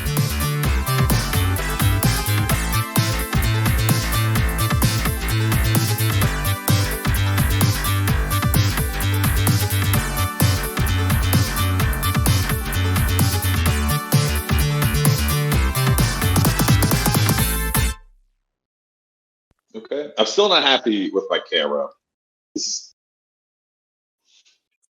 You're not happy with your camera? Well, okay, you're just going to move it. Cool. Okay, good. I'm sorry. I won't touch it anymore. Sorry. So before we started streaming, you said you're not going to touch your camera anymore. And as soon as we start streaming, you start playing with your camera. I'm sorry. Not anymore. I won't touch it again. Okay, because now you're like freezing really badly. So yeah, apologies for the delayed start, everybody. We had some pretty bad internet issues, and Chris is now using his phone instead of his computer to stream because it's better quality than what his main Wi-Fi internet was getting. So yeah, although I don't know what's going on, I'm supposed to have a gigabit like download speed, and I just did a speed check a minute ago. I'm getting like 8 megabits per second. Or megabyte. I don't remember what it is, but it's not good. It's not good. So you're right. I'm having to use my phone. So we'll see how that goes. So hopefully I will tell you right now, you've suddenly gone really bad. Like, you are not a fresh. So, okay, everybody, just before we started the show, Chris was lovely and smooth. He looked really good. And then you were jerking around. Actually, you seem to smoothed out a bit. I think it could be working. Close the Twitch stream on my laptop, even though I'm not even using my internet on my phone. But so, just because that was the one thing I did, and then it started doing it. Okay, so the Wi-Fi is off on your phone, yes? Yeah, there's no Wi-Fi on your phone. Cool. Okay, good. So whatever you did just then, even though you weren't using Wi-Fi, you just closed Twitch, you're looking good. It's better. Good. Okay. All right. Well, let's do it. So we can start the show, I think.